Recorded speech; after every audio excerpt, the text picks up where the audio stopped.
What's going on, y'all? Jason Hopper here. A big win for Jason Hopper. Hopper is the fittest man on earth. October 17th to the 19th, CRASH Crucible is happening here in Spartanburg, South Carolina, and it's not going to be something that you're going to want to miss. There's a ton of great athletes coming in from all over, and they're going to put on a show for you, so we would love to see you in person. If you can't make it, it's all going to be on YouTube with live streams, and there's going to be a lot of great commentary and interviews going on around the weekend. It's also the first competition that I have ever won, so it means a lot to me, and I would love to shake your hand and meet you here. See you soon. Welcome to the Spin special edition where you're going to be revealing the 2025 CRASH Crucible workouts with Mr. J.R. Howell himself. He didn't want to be big. Should be. There he is. He's huge. Yeah, Brooke's got some big holes to fill on her video. Jason's was really good, so she's better come correct. Yeah. Is she going to be there? At the competition? Yeah. We'll see. That'd be cool. That'd be very cool. We teased the workouts. CRASH Crucible. Got Colton Mertens, Trista Smith, Mason Griffin, Erica Folo. Who else? Late edition Chris Ibarra, which is a good addition. Oh, yeah, Chris is. Oh, nice. Yeah, we'll release a final roster because we've had a couple have to pull out from injury. So we tried to keep all the spots completely full. I'd like to have 30 of both. So when we get closer to the competition, we'll make sure that's put out to the public. Very nice. Yeah, so we I don't know if you guys were fast enough to see the teaser of event 1 on social media today. It was out there. Enough. I don't know if you guys were fast to see it, but we're going to walk through it event by event. And the first one, let me see. I got to find it here. Last time I tried to be all fancy and put all the workouts that was, in the studio, and you guys couldn't read it. You were too small, so I had to do a little bit different. But here we go. Event 1, open season. There it is. It's a lot. Can you make it bigger? That's what she said. Open season, round 1, round 2, round 3, round 4, round 5, 25/20 toes to bar on a 2-inch bar, 100 double unders, and then a descending front squats, starting at 225, 165, ending at 305, 205. These are in order, correct? Yep, they're in order. So this is the first workout everyone will do on Friday morning for most people, early afternoon for some of the later heats. And I remember when we did the online qualifier show, I hinted of several times that this proved that you can lift the weight when you're tired with the double unders, the rope climbs, and the squat cleans. That I don't always use the qualifier as screening, but I thought for this workout specifically, especially the version Jason and Brooke did, which was with squat cleans, Rogue Pro double unders, and regular toes to bar, I knew that the people that did this workout on site needed to be able to separate on the front squat. It's the most important movement. They're all relevant, right? 125 or 100 toes to bar, 500 double unders. There's a lot of other fitness involved. But at the end of the day, it's who can hold on to the bar, because every time you drop it, that's a clean penalty, essentially, to get it back to the front rack. So I needed to know in that squat clean workout that at least the people that were going to come were able to handle that weight in that same position. And now, if they can go unbroken, they will. Dude, so the 2-inch toes to bar, that's easy to overlook. How much? What are the dimensions of a regular toe to bar? Yeah. A regular pull-up bar is just an inch. So this is not anywhere close to even a yoke upright. It will make the workout a little more interesting, but I don't think it's going to determine any of the outcomes. It's just kind of slid in there, kind of like the trapeze bar was a couple years ago in the 100 shipper. I don't want something like that to really take over the whole event. Mm-hmm. And this workout will come down to the 35 squats and how fast you can get through them. There's a lot of strategy. This is going to be like an open workout. Obviously, this is very 16.2, 19.2-esque with the rep scheme. The double unders are doubled. Toes to bar are the same. And then instead of going, 15, 13, 11, 9, 7, I decreased that a little bit because I wanted all the squats to matter. I really didn't want to start at like 135 or 185 where it was just like, okay, cool. Who's going to go unbroken on the toes to bar and the double unders for the first couple rounds and try to get a little bit of a lead on some of the stronger athletes. This needed to be the heavy barbell workout, the heavy squat workout. So I didn't want to take too much away from that. And this will be the Wednesday night workout for me and Tyler. I thought you were doing them all at once. There are no gates like in 16.2 and 19.2. Everyone's going to get the full 20-minute cap. But I think the fastest people are going to be able to go sub 3-minute average rounds. So you're looking at mid-teens for the fastest. Okay. I was getting ready to say, but so the 20-minute cap is like you're doing this. You're going to have to stare at that 305. How many guys are not? I don't think there's going to be very many that aren't able to handle it. The question's going to be, is it 3 squat cleans or is it 1 + 2? You know what I mean? I just don't know for sure. Yeah.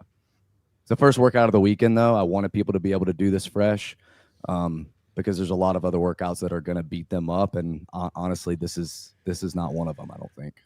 Dude, it's a little rude of you to put this. Well, I guess it's not that much volume of squats. It's heavy.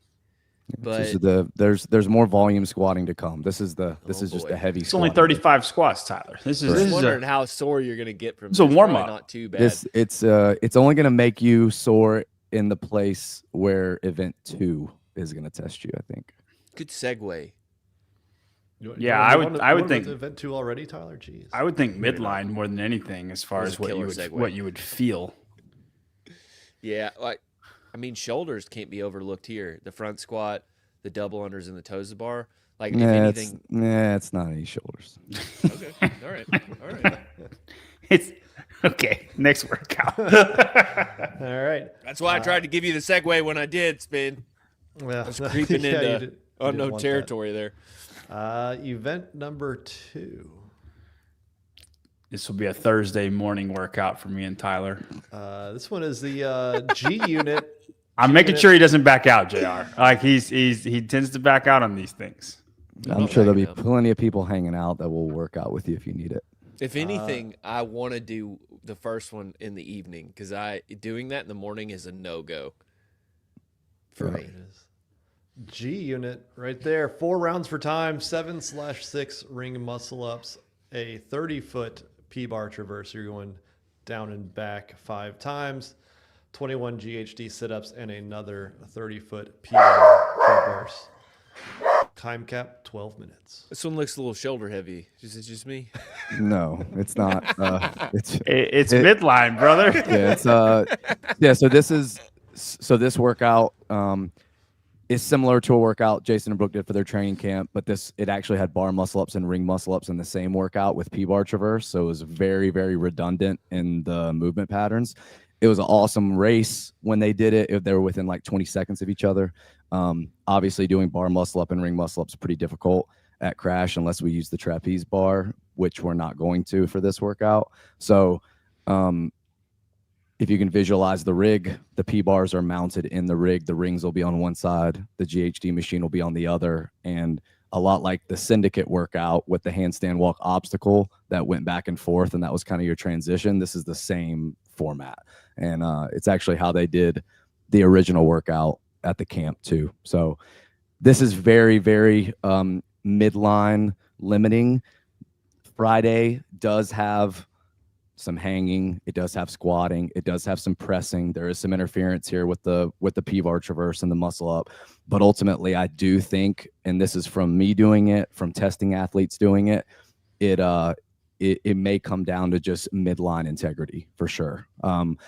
The P-bar, especially if people don't train it in Metcons, and I don't think many people are training this movement in workouts unless they're getting close to the CrossFit Games. It is a very different stimulus. I think the best ring muscle up athletes, especially on the female side, are already at a huge advantage There is one less per round, so 28 and 24, but these are very, very dense. So the first 7 and 6 are gimmies. They're just kind of a gift. And then after that, there's going to be a lot of interference for the other 3 rounds. Fastest times, I think, will be sub 8, but I think a lot of people are going to end up in that 9 to 11 minute range. Remember, the workouts are exactly the same for the Masters division as the individuals. That's gonna rip some old folks up. Yeah. Man. And one thing about the P-bar traverse, it is just 5 trips. So the P-bars are 6 feet long. So they'll go 1, 2, 3, 4, 5. Get on the GHD. 1, 2, 3, 4, 5. Get back to the ring. So not a down and back is 1. It's just 1 trip is 1. Do you think people will do a turnaround? They are not allowed to pirouette, and they're not allowed to go backwards. Okay. And I don't think it would help at all to just- to stay. It would actually make it a lot harder if they did that. I love the P-bar traverse. Yeah. I mean, it's only been done, in your games once, your competition twice. It was in the games twice, right? It was in the games twice. Yeah, they did. The Elizabeth games. Elevated was the first time we saw it, and then I want Yeah. to say there was one other time It was that in 23. Remember, Roman, it was the double unders and the With the hand over hand pull. And that year they did mandate the half pirouette. So yeah, I mean, it's a cool implement. I know a lot of people were wondering if I would use it. We did it for Crescendo 2 years ago for the teams, and it worked out well. They have them on Rogue. I don't know how often they sell them. Maybe they're about to sell a few tonight, but yeah, it's a really unique workout and a unique stimulus. If you're able to set it up and do it, I think it's a huge advantage. But even doing it with boxes or with barbells, I think you can still get a similar stimulus out of it. Yeah, this is a cool workout. I really like this. you're gonna destroy me. Yeah, very basic, and also too, just good to take note. G unit, obviously gymnastics, so it's GGG. So there's no weightlifting in this. Right. I assume the line will be on the GHD machines. Oh yeah, tape line on the GHD, and actually that's a good segue into at about 8:30 tonight. All the athletes will get an athlete packet. It will have all of the workouts and then flow, scoring, and movement standards for every single workout. So you'll have that tonight, and you'll be responsible for knowing it. 2 weeks ahead. Tyler, do you have any other comments on this one before we move on? No. Okay. All right. Good. All right. Event 3 going into Saturday. Hindsight 30-20. Let's see. There it is. This one's another long one. It's in intervals. Yeah. So 4-time the first 6 minutes, 20/16 calorie row, 30 burpees over a block, 12 inches, 20 overhead squats at 100/70. Barbell. Yep. Is that a barbell? People are going to ask if it's the pill or if it's a dumbbell. It is a barbell. Okay. 30/24 cal bike erg. Then we'll go into minutes 6 through 14. We're going to do the same 4 movements. We're going to add 20 box clears at 30/24. And then at 14 to 24 minutes, we're going to do all previous 5 movements and add in 30 pill squats at 100/70. Score is the total time in all 3 of those intervals. Q7. What's box clears? What's box clears? Just to clarify, JR. So if somebody finishes that first part in 4 minutes, they have 2 minutes to rest, and then they start all over again. And say they finish the next one at minute 12, they have 2 minutes to rest, and then they start it all over again. And then you just take your 3 different scores for one total score. Correct. So you start out with a 6-minute interval and you get 1 movement and 2 minutes added to the next intervals. So let's say your finishing times were 4, 6, and 8. Then your total time would be 18 minutes. And I know like this looks like very doable. Like if you just like words on paper, oh, I can do that. This workout is disgusting. I think this will be the most pain in a workout they feel all weekend. Man, maybe I'm wrong, by pushing this at the paces that you're going to have to push it, and then you have to repeat it. The second set of box clears. So, and for Savon, that just means you have to jump over the whole box. Thank you, Joe. Yeah, you're welcome. Stephen Tackett, I won't stand for this blasphemy. Okay. I am more athletic than any athlete you've ever trained. Okay. So I don't care for this. You say something like that again, you're going to get wrenched up real quick. Can you do it repeatedly? Real quick. Now, listen, I might be out of breath and I have to take a breather. But anyway, the second set of box clears, I think, are going to be devastating. Yeah. So just some history on this workout. This is based on the 2011 finale, which was a AMRAP and then another AMRAP and then for time. Jason and Brooke did a workout that was by far the most painful workout I saw them do in the 3-week training camp. It was a 3-minute AMRAP, rest a minute, 5-minute AMRAP, rest a minute, and then do it for time. Wadapalooza did something similar with the one that they had to adjust because of the rain, and they had to change a lot about the workout, but it ended with 100-pound dumbbell snatches. Taylor did it live at Charlotte. It was pretty cool. I don't know if you guys remember that, but this format is based on that 2011 games finale. I think in a workout like this specifically, AMRAP could be okay just with a few extra calories on the bike or a few extra box clears or whatever. But from a scoring standpoint, me and Tyler talked, and it's going to be a lot cleaner and a lot easier, especially in the event of a time cap, which could happen. I don't think it's going to happen very much, but it could happen. We're able to allocate seconds per rep from the first heat on, and it makes it really easy to adjust times for anyone that gets time cap. So if someone were to get time cap, their workout is not over. Their next interval just starts when it's supposed to start, and they stop. Real slow. let's say that they're at 22 calories on the bike and they have 2 more to go. They'll stop at 6 minutes. They'll go back to the row and they'll restart again. So they So the times here I think are really good as far as the intervals go. Like you guys mentioned, the pace that you're going to have to be willing to work at from round 1 on is aggressive, but it's not at all a sprint. I think most of the athletes will be able to go about 90 seconds on the burpee, 90 seconds on the bike. And then if you go a minute on the row and the overhead squat, which is to me very generous, then you have 5 minutes right there. So I don't think this is crazy aggressive. I think some athletes will strategize it a little differently and think, hey, I'm really going to try to make my move on the last round. And there may be some that are like, hey, I'm going to rip the first one and just try to get a little bit of a cushion. That way, if I slow down a little on the next 2, my total time is still really good. So it'll be cool. I think this layout too is the best of the weekend. These guys have seen the drawings, but the layout on the floor is going to look awesome, and you'll be able to see the athletes race. Everything will be pretty close together. There'll be a little bit of a progression where they'll do 10 overhead squats, walk 2 feet, 10 more. They'll do the same thing with the pill squats at the end of the workout. So if they want to hold on to all 30, they'll be able to do that.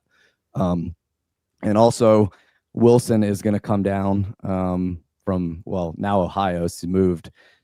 He is the Concept 2 guy. We're going to connect all the bike ergs. So if you're watching on the live stream, or if you have a link and you're watching on your phone there at the competition, you'll be able to see all 6 athletes' cal per hour paces, and you'll get to see them move through. Because they do the bike 3 times and they end the first one on the bike, I think it would be really good from a storytelling standpoint, not to just wait for a hand to go in the air for 5 more cows to go. So that's awesome. Yeah.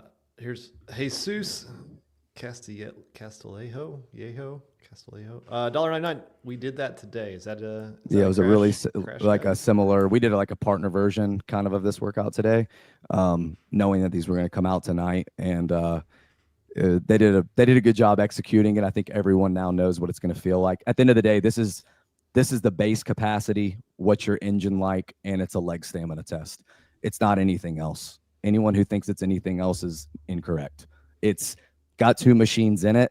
I think the bike is going to be pretty relevant for a lot of athletes. But I think for most athletes, it may just be a burpee workout. Those 90 burpees might be the difference maker. Lots of squatting, right? There's still 90 squats total. So they do matter, and the legs will burn. For some athletes, those clears may be it. Something worth noting, the box clears are using the stackable Rogue plyo boxes. So That's a big jump. the depth is a lot more than a regular wooden box. They will not be on wooden boxes. Each athlete will have 2 plyo boxes pushed together. So your feet won't be able to go around the outside of it or anything like that. It's a true jump all the way over. And coming off that bike, it's not going to be easy for a lot of athletes. So what's the depth on the jump? You can look 4 up the feet. you can look up the specs, but I think it's 20. I want to say it's 26 inches. Oh, We can okay. look it up on Rogue. It's the stackable. If you just punch in foam, they'll come up. I tested this workout for JR. It was unrequested, but I remember asking JR, "Hey, do you need me to test any of the workouts? Because I did the year previous." And he goes, "Well, Jason tested them, so you're." I think it's probably okay. Okay. And I was like, "Okay, that sounds good." those anybody at home, I would urge you to do this workout. It's really crazy interesting. It's really fun. Those box jump overs or the box clears are 28. it's a whole different game. Oh, 28. So that's So pretty deep. if you think about a wooden plyo box, I'm pretty sure if you were jumping over the 30, that would be Depends on the which one. 20-inch side that you were jumping over, right? Yeah. So You I can make mean, it this 24 if you wanted. is substantial. Yeah, I mean, it's some people be taking running starts, and that's okay. But I do think again, it's all legs and lungs. The whole workout is legs and lungs, and this will only add to it, and maybe just make you wait a second before you pick up the pill at the end. John would just rebound it 20 Yeah. back and forth. I'm interested to see how fast I people bet can I go. could rebound in like 10. I think people will. I think people will do this movement in about a minute. That's crazy. Yeah, that are mean- that are maybe taller or just a little springier. A lot of athletes like someone you just think of like someone like Valner, Panchik. sure Gee, like anyone that's just really twitchy, really plyometric. Yeah. Yeah. So, yep. Man, that's But this is the long workout. I think even for the fastest people, it's probably 19 to 20 minutes total time. Would you say that this is like because people can do this at home and like scale it in however way you need to scale it? I would say that the fitter you are, the more painful this workout is. Well, yeah, for sure. I mean, you have to be pretty fit to even get in under these intervals, for sure. Yeah. I was close, if not over, a couple times. I just let it ride a few times or once. Close enough Uh, over. Yeah, so There's three intervals a couple times. much couple times. to Sevon's delight. This is the one and only workout where you'll see a machine in all It 6 is. events. So Oh, hell yeah. I just threw two machines in there in one time, and I've gone that's it. back and forth talking with JR about like if people will cap. We just been talking about the scoring portion. And the longer I think about it, I don't think like if you cap in the first round, you're gonna get close the rest of the time. But I think most athletes will be fine. They'll get a minute-ish. I wouldn't do the second round if you cap in the first round because your time can only be 8 minutes. So like straight up take it off and then do the last round as fast as you can. If you get capped, you're not going to make the cap. You're not going to make the cap in the second round if you get capped in the first So round. you're just getting bonked. Well, it doesn't matter. You're going to get capped in the second round. If you get capped in the first round, no shot you make it the second one. You know what I'm saying? So you might as well just take it off and then blitz the third one. Unless you're good at box clears, I could see like really getting through those pretty quickly. You're already roasted. There's no getting through it quick. You got capped in the first one. Yeah, the best case you got is you could finish in 7 minutes if you could repeat your performance. Yeah. So yeah, that would be. I don't think people will get capped. I think the people at this competition are fit enough. Like it's not. I think you're overestimating the bottom of the field. I think you're gonna see some people I don't day think so, 2 Spin. in the morning. They get to that second one and they're like, "Oh no!" Well, Tyler, you did it. What was your time in the first interval? like 4 minutes. So if Tyler Or was six, no, I'm sorry, 6 minutes. So if Tyler can make it in 6 minutes, they are was- all devastatingly more fit than him. Yeah. What was your second round? That doesn't matter. They're more fit than he is. I'm not saying they're going to get capped in the first one. I I'm got saying, to the box clears. Sorry, I'm trying to get that terminology right. Got to the box clears with 2 minutes left. So another 6 minutes. Yeah, I basically just came out the same speed. Dude, they're chilling then, man. They're going to be fine. Yeah. I think they're going to be fine. Sure. And if they're not fine, I tell you what, if you get capped and you're doing crash, you shouldn't do crash again. Because like you're not good enough for this competition if you get capped in this workout. It's a disgrace. And you shouldn't be there, and you're the next Cale Layman. Yeah, again, I think I think for most people it's burpee speed deterioration. Yes. And if you start out at a 1600 on the bike, I mean, chances are you're not holding that the rest of the time. So unless strategically you're just going to try to rip the first round, you need to be, somewhere between 12 and 14 where you're getting off in about 90 seconds and you're able to go right into the box clears. You're adding 2 minutes with one movement. The 30 pill squats, in my estimation, are substantially easier across the board than the 20 box clears. So I really think if someone caps, it might be in the second interval, but not in the last interval. But we'll see. Yeah, I think come race day, though, people We'll will see. go out too Everything's hard. going to be They go out too super, hard. super. Nobody like, chills on Yeah. Saturday Well, morning. they should. Then they're dumb. Then you shouldn't be there because you're not smart enough to work out. Go bang your head in the wall somewhere else. Sign up for JY Barbell if you want the best coaching. Next workout. We got to do some housekeeping here. Lee Frazier, $9.99. Feeling extremely inadequate right now, but this will be fun to watch. Try Lee, testing them. I think your donation is extremely adequate. Very. Very so. Thank you, Lee. All right. Event 4. Let's see. I'm not referring to me and Tyler, by the way, the people who are actually at the competition. Me and Tyler are allowed to get capped. We're not as fit. Event 4, the Llama. It's coming right up. The Llama. There it is. This I love this event. It's Four-time. not my favorite event, but I love this event. 4-time 50-foot sled drag, 410/320 plus 200/150. Are you carrying the kettlebells? Yeah, so I'll actually Yeah. just kind of go through this one and make sense. If you guys can envision a turf that's about 20 yards long, on one end you have kettlebells, on the other end you have sandbags with a sled. 3, 2, 1, go. You have a sled. It has straps on both sides. You have a 200, a 150, and a 100 if you're a male. You take the 200, you put it on top of the sled with 7 plates already. You put the straps behind you and you lean forward and you drag 50 feet. You put the straps down, you do 9 kettlebell deadlifts at 150. You drag the sled back. You remove the 200, you put on the 150. So the sled gets lighter. You drag back to the kettlebells, you do 15. You drag back to the sandbags, you unload the 150, you put on the 100. You drag down to the kettlebells, you do 21 deadlifts. You drag back to the sandbags, done. So it's definitely modeled after the alpaca. This workout originally, and the workout Brooke and Jason did, it had sled push and then reverse drag. So that's a little different. And their workout, they used the sandbags. It did sandbag over the yoke. I really liked that because you were taking the sandbag down there to do work and then you were bringing it back.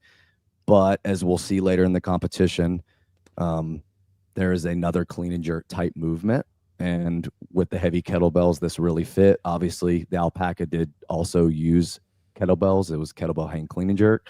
And when I tested this, I knew that this was the combination because the forward drag is all hamstrings and glutes, and the kettlebell deadlift is all hamstring and glute. And it's the ascending rep scheme with the deadlift coupled with the descending loading on the sled is like, it's awesome. I think this is the most painful workout of the weekend.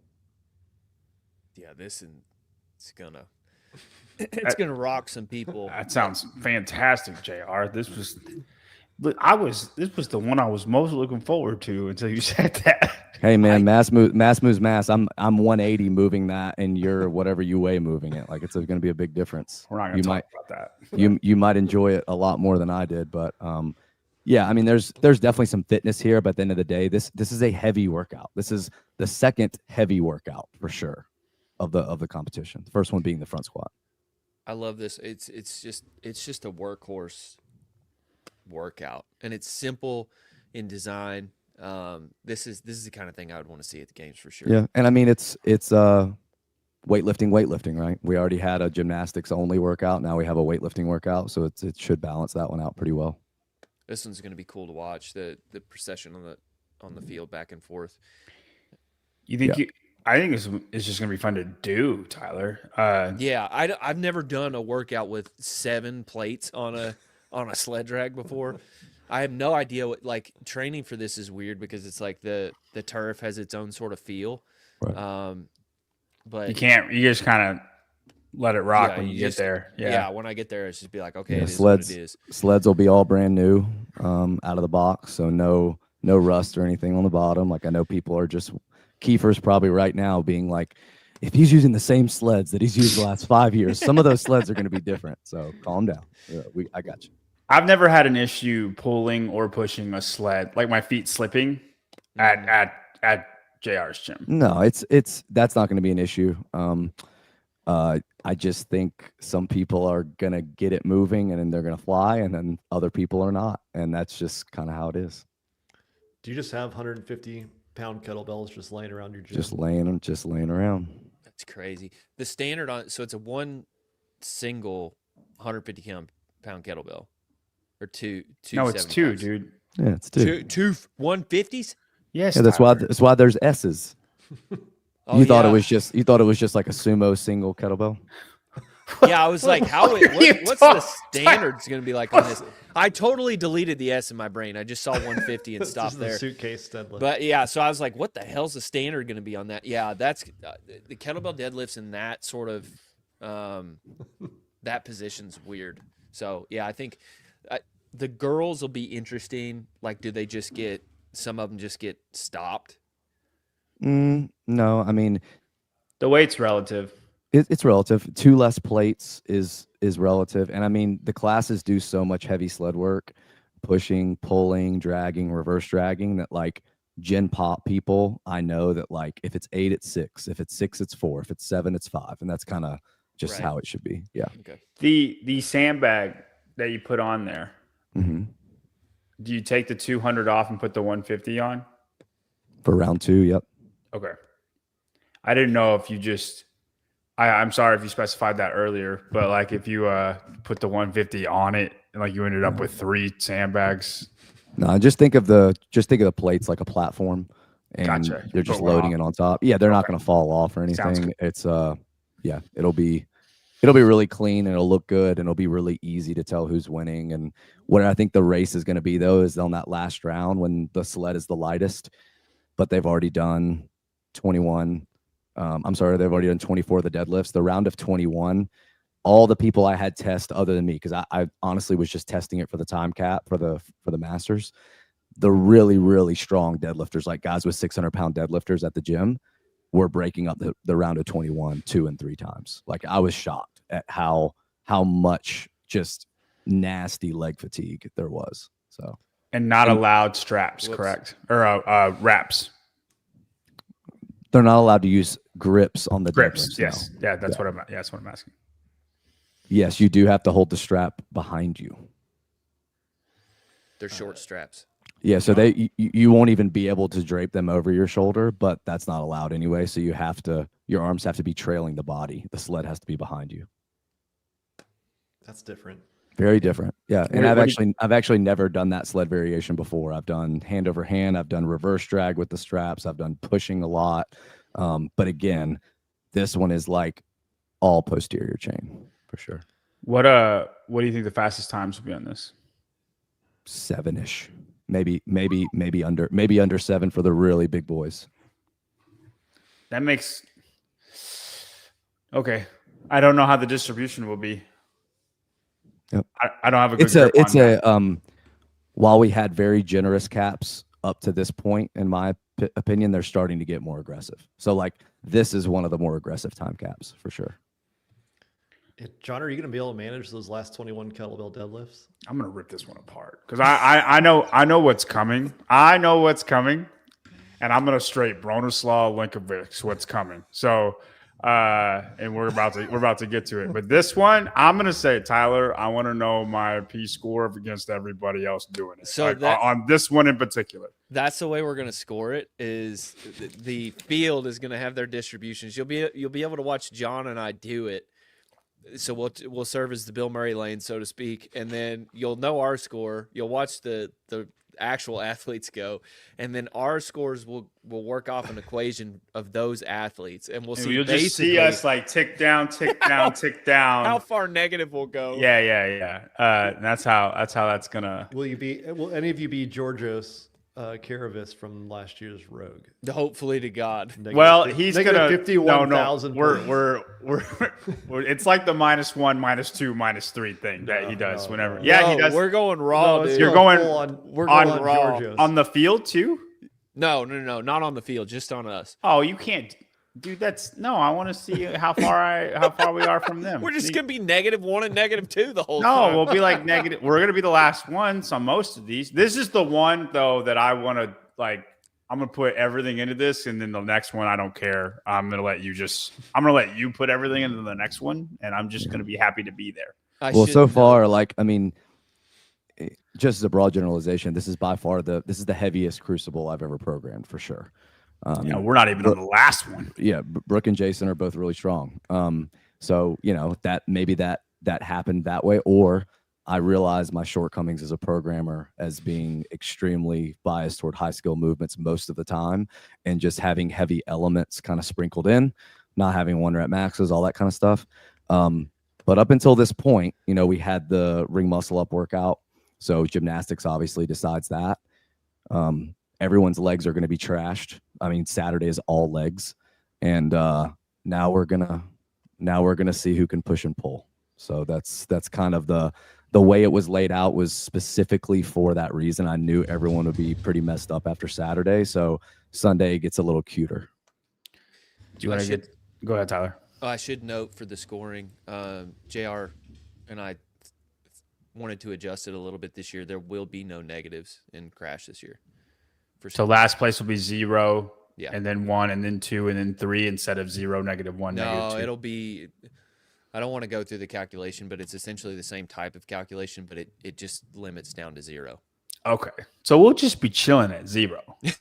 That's fine. Yeah. Yeah. All right. Let's see. Going on to Sunday.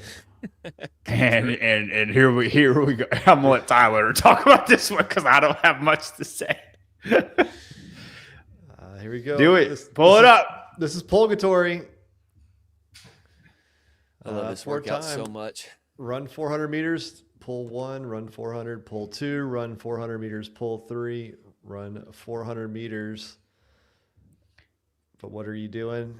Doing some climbing. So it's 5 rope climbs, 4 rope climbs for the girls with a cut rope, and it's 2 feet cut. JR? Yeah, I think let's read what's above it first. The order of completion for the pulled variations is at the athlete's discretion. And yeah, the cut rope is to a true 15 foot, like it always is at Crash. But these ropes will be cut 6 feet off the ground, not 5 feet off the ground. And then pegboard Got an extra pull there. And then regular rope climbs. And what that means, what the above thing means, is they can pick what order they want to do. So if they want to do the pegboards first, they can do the pegboards first. If they want to do the rope climbs first, they can do that. You can pick which order you want to do. I can't imagine anybody not saving the rope climbs for last just because it's the easiest version. But it'll be interesting to see who chooses what for the cut ropes or the pegboards. Yeah, well, because a lot of people, I mean, it shouldn't. It's been 10 years since it's been in competition, but the pegboard still isn't trained a lot for athletes unless it's like in a skill setting. This is an extremely aerobic setting with a lot of interference. So let's just say most people are like, hey, well, I need to do the pegboard fresh. It's the slowest one and it's the most time under tension. And if I do it second, I'm going to be blown up. Okay, cool. Well, you get to use your legs on a pegboard. You're doing a lot of pulls on that cut rope before you can even start to use your legs. So in my opinion, the cut rope climb will be the hardest movement based on athlete feedback after they do the workout, because most of them will do it second. Now, if you do it first, now you've just made the pegboards a lot harder. So it's just pick your poison. And you're right. I think anyone that's looking at this workout that knows that they can finish it, and the time cap is extremely generous, extremely fastest times will be like 11 to 13-ish minutes. It's for people that maybe have to do one pegboard at a time or one cut rope climb every 30 to 45 seconds, which might be the case. You can make this workout hurt a lot. When I tested this workout, I was hurting the whole time. If you can do the first 2 pulls fast and you're not going to just chill on the run, all you have standing between you and finishing is 800 meters of running and 5 or 4 rope climbs as fast as you can do them. And that is awful.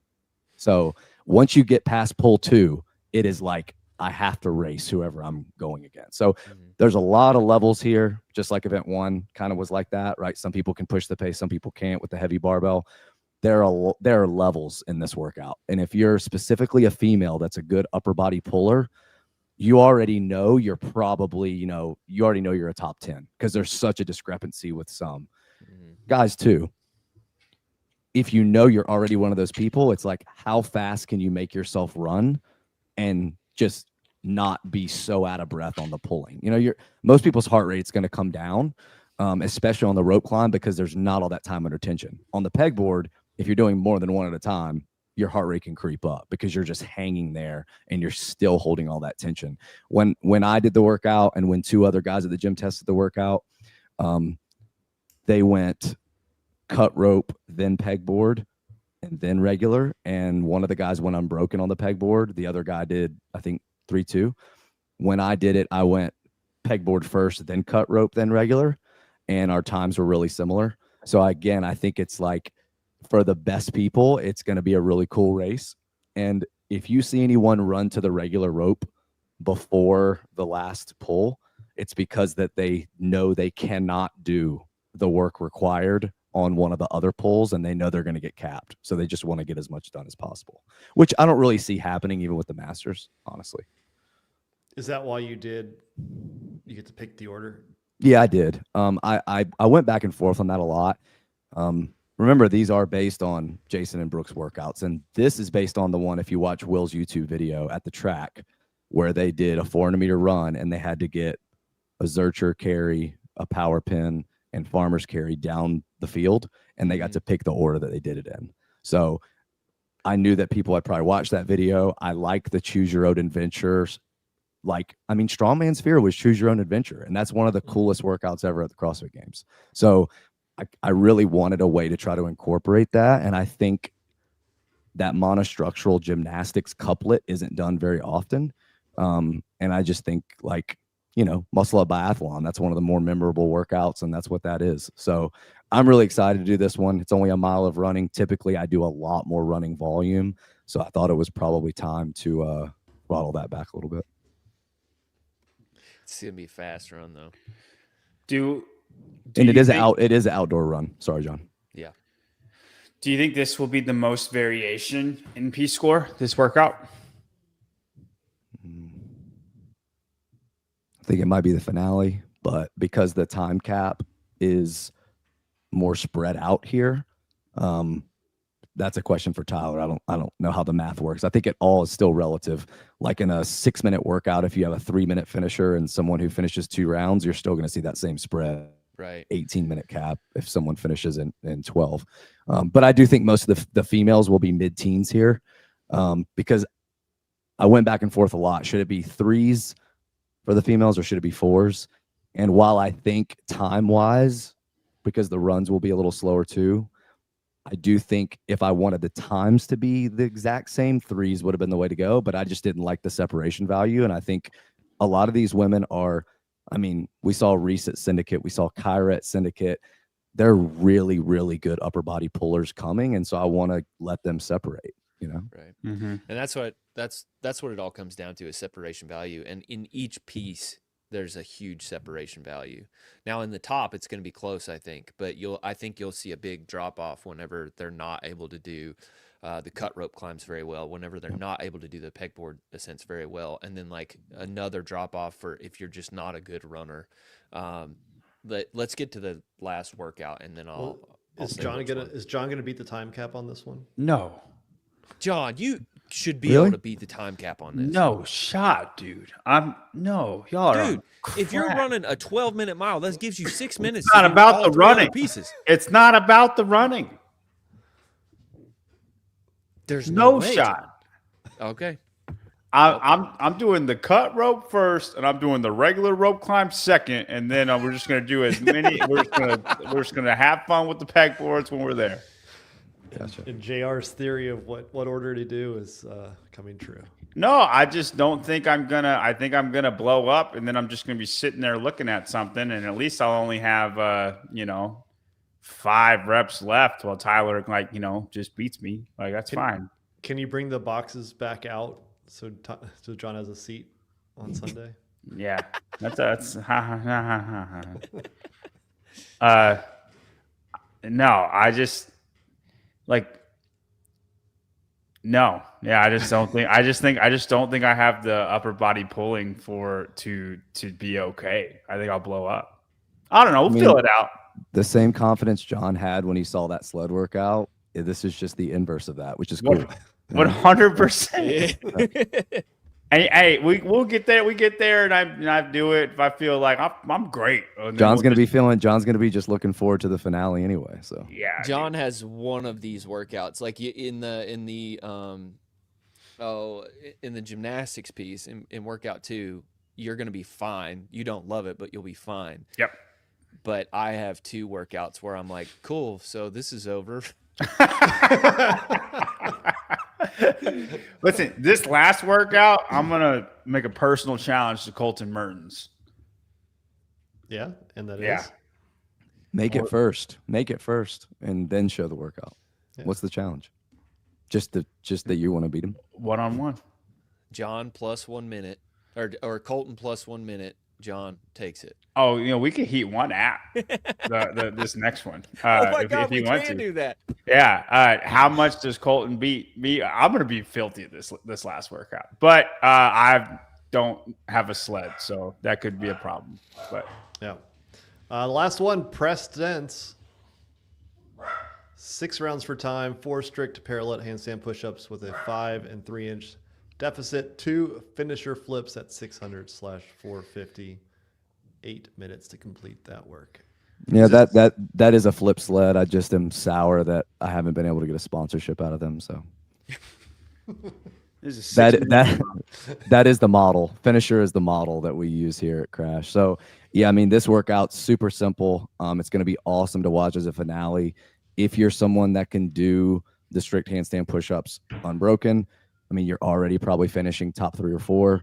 If you're someone that can also handle the load on the flip sled, which is really heavy, I mean, you're trying to win the workout. I think this is a really cool workout because based on anthropometrics, taller athletes are just better at the pig. They're just better at the flip sled.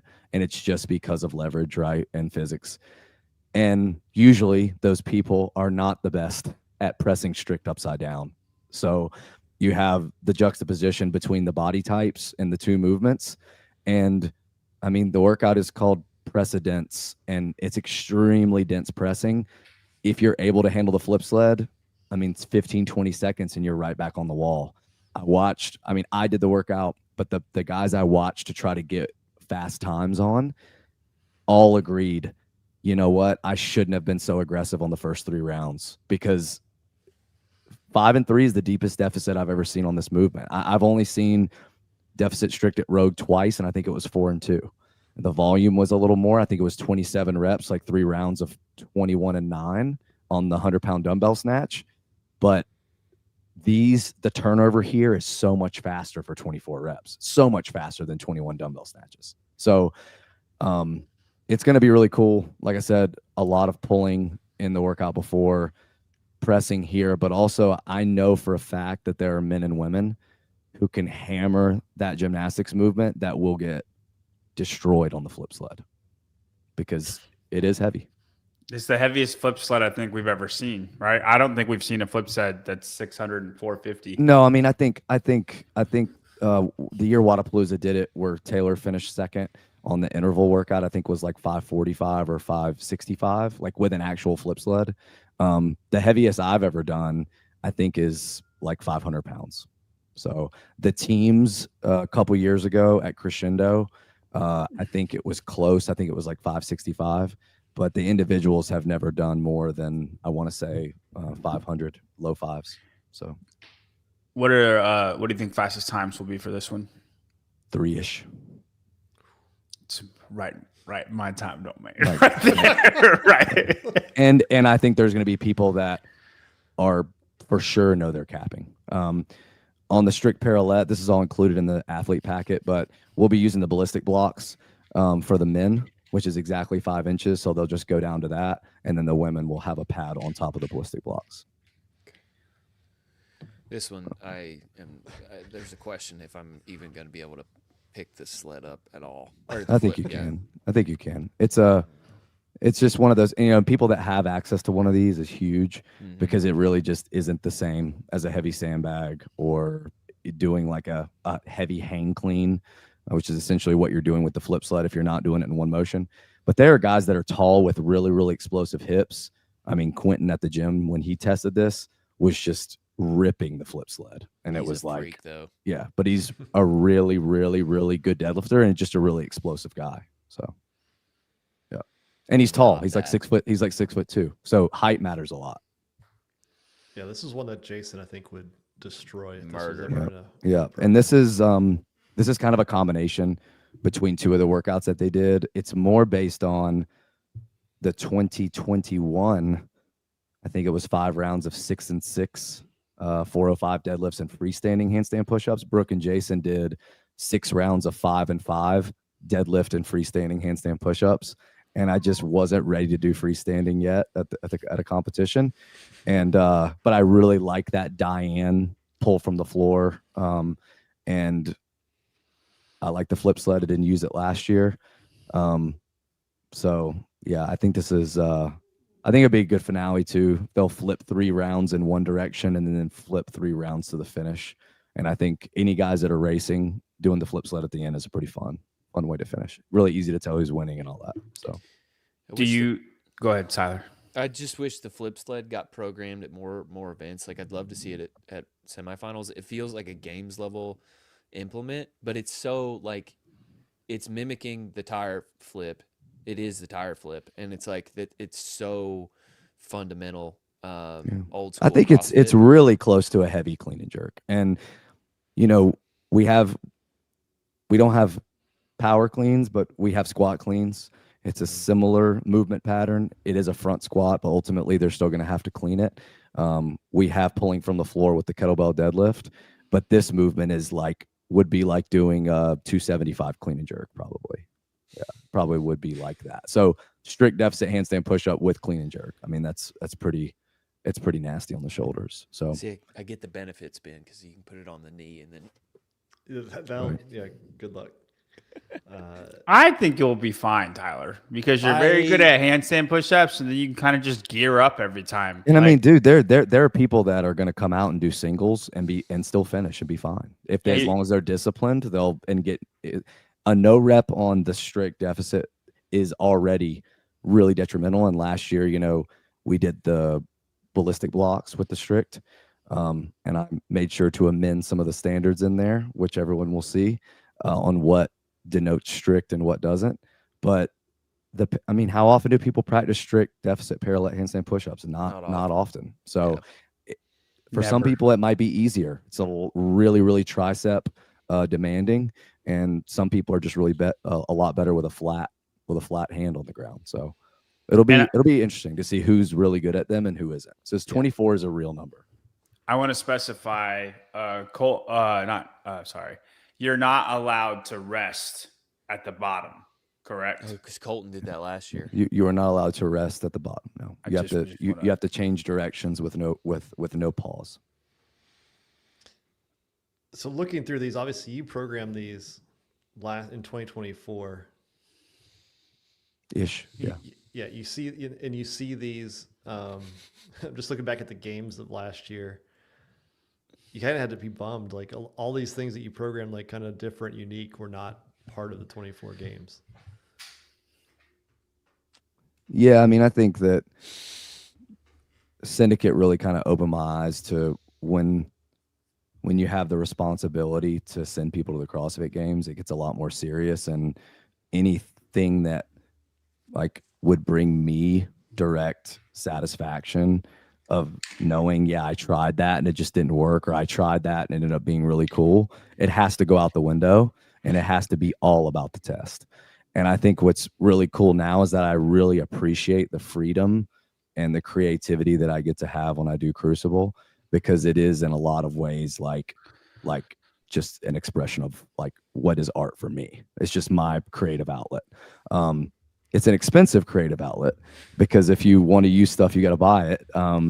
But you know, I mean, I bought those flip sleds over a year, and now I have them, and the classes use them, and they're fun. So it was worth it for sure to be able to have that option.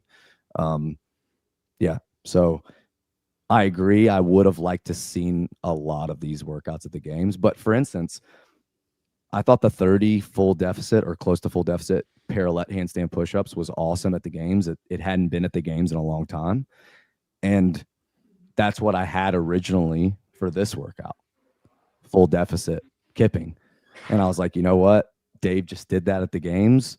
Why don't I just make it strict? Like, why not? We're already doing some strict upper body pulling. Why not? Like, so in a way, I think it probably was good that there wasn't a lot of things at the games, but then there also was some things that made me kind of pivot a little bit, you know, away. And there's a fine line. Like, a lot of people are going to see this programming and be like, it's too much. Like he's trying too hard. Like, it's not basic enough.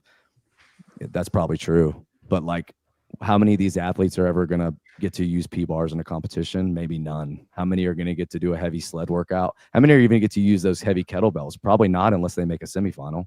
Like, you know, so I just, that means a lot to me to be able to put pegboards in, because you never know who's awesome at stuff like that, because they usually don't get to do a competition to show it, you know. And the coolest thing for me was seeing how many people got good at the handstand walk obstacle, only to have no handstand walk at Crucible, and that's never happened before, and nobody thought that we would have no handstand walking.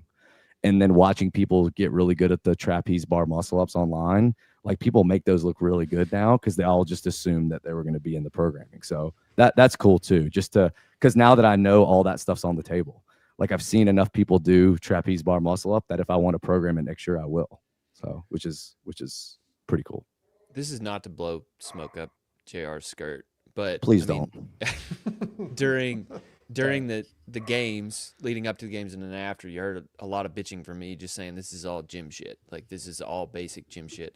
And it's like, this is all in the gym stuff, but there's a unique twist on it, and it's still testing the same fitness that this is the type of stuff that I wanted to see at the games. It's like, you can do all of these things inside besides the run, but you can just do it on a runner. But this is like these are the type of events I wanted to see at the games.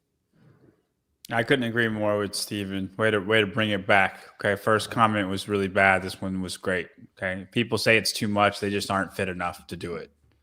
I couldn't agree more.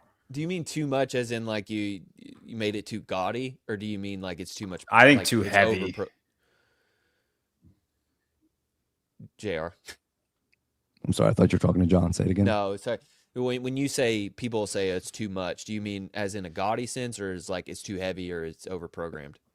Like gaudy, like they're too many not tricks, too many like sexy things. Like, well, why couldn't you just do regular toast bar? Why do you got to use the thick one? Why couldn't you do regular deadlifts? Why do you got to use kettlebells? Why couldn't you do heavy power cleans? Why are you doing flip sled? Like, just stuff like that. That's stuff that I couldn't agree with Tyler more. That should be at the games. It should always be just a little bit like you're not going to see it in other places. And That's why what's- that's why I think Rogue is so cool, because with everything literally at your fingertips, you can always plan on something that either they only make or that they have the capability to make. And I just think that's a really cool thing that I look forward to about Rogue. if anybody bitches about the 2-inch toes bar, I'm gonna lose my mind. I did. So remember, frog 100 grips, of 'em. everyone's going to get the Elite HD grips at check-in, and I got those for the athletes for that specifically because it's a powder-coated bar. It's not a bare steel bar, and those grips are perfect for it. You don't need chalk, and it's yeah. I mean, if I were an athlete, I would 100% use them, especially if you got really little hands. I really think it can help you out on that workout. So Gotcha. Yeah, John and I are like, if you yeah, want- buddy. I'm listening. If you want to intently, practice, man. if you want to practice ahead of time, you can use the QR code there. Go to froggrips.com and code SPIN saves you 15%. They're game changers, man. Those were very the good. grips I used this week when I was training 2-inch. Dude, I'm toes to bar. excited. I'm excited, JR. They're all, like the workouts just seem really, really fun, and I'm excited to do them. And then I'm excited to talk about better people doing them. I'm excited to watch everyone do them, and then say I hate P-score afterwards. You know. I can't wait to have a P-score They breakdown the week won't after. freak It's gonna be out this great. year. There's not going to be any negatives. They're not going to lose it. And if they Is do, I Alexis don't Johnson really care. coming? No, The mathlete. No. I can't do another one of those. First place walks away with $10,000. Second place, $2,000. Third place, $1,000. But you get more than $10,000 if you win. You paying in Bitcoin? Yeah, 250 for event wins. Yeah, 250. But the winners and a ticket. Oh, of snap. Crash Camp will get a ticket to the NorCal Classic this summer. Next summer. Question. John. If they don't, now I'm not saying, anything because I don't know anything, but if it happens to be a semifinal event and then you don't make the cutoff, and we'll talk about that later on in the show, do they still get to go, or how does that work? Yeah, that would be a question for Blair, who will be there on Friday. We need to have him on the stream. He's flying in for a day just to hang out. That'd be a good question to ask him. I imagine, like last year, hey, you have to complete all 3 workouts of the Open, and then this year would be, and you have to finish in the top 2,000 in quarterfinals. You can't qualify for the games. I'm sure you could still go to NorCal and compete. So you can still get an invitation. You just I don't know that. I just know that whoever wins this competition, Blair and Ben want to have him out. So Yeah, I mean, I know we're talking I have about a feeling that Colton. whoever wins is going to have no problem finishing in the top 2,000 in quarterfinals. that's my exact sentiment. Yeah. Well, I'm just Are you doubting Colton? yeah, I'm not doubting. I would never doubt Colton. But you never know. Like on the women's side, you never know who wins, and just something happens. Emily Rolfe could have won; she wouldn't have made it. I'm just, as things happen, is all I'm saying. That's true. Yeah. October 17th to 19th, Spartanburg, South Carolina. CrossFit Be there. Crash. Yeah, athletes, you should, if you're any of you are watching, by 9 p.m. Eastern time, you should have your athlete packet. If you do not, kindly text me. Not like no packet, just like, just be cool about it. It's coming. It's coming over 2 weeks ahead of time. So He has to hand type all of them, guys. It's going to take a minute. Exactly. He's typed out hundreds of these things. JR, thank you. thanks, guys. Great Yeah, workouts. thanks, JR. Thank you, JR. I'm excited. All right, I'll be watching. See you. All right. Have a good one. Mr. JR Howell, Crash Crucible. That'd be good Dude, stuff. we're gonna have so much fun, Tyler. I mean, I will. I'll have to work out for like 24 minutes at one of them and never finish the workout, but It'll be great. I think you'll do fine. Do Totally fine. fine. All right. Why did it take you 6 minutes? I mispaced it. You just went too slow? I didn't warm up and I just went into it and shouldn't have done that. Okay. I was just curious if it was like a fitness The thing. And burpees- then I was like, man, then I'm going to be in trouble if you can't make it, The burpees are a thing. Like that Yeah, was a lot of the whole time. I was just thinking, man, if these burpees weren't in here, I'd freaking smoking this. And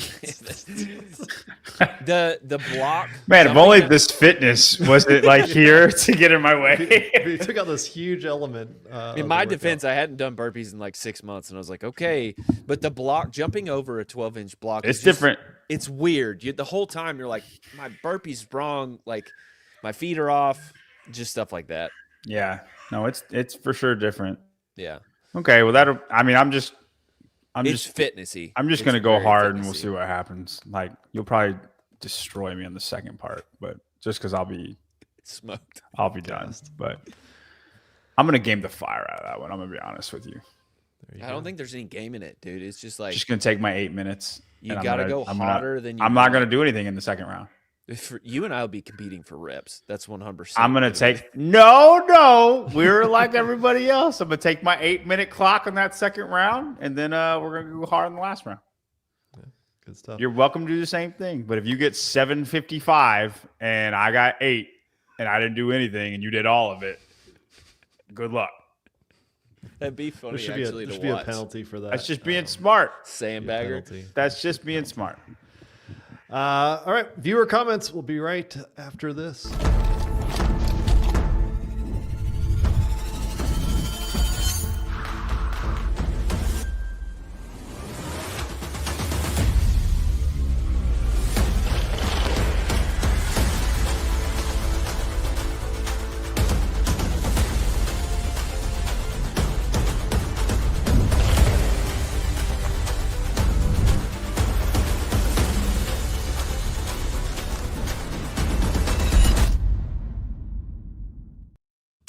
Time for some viewer comments.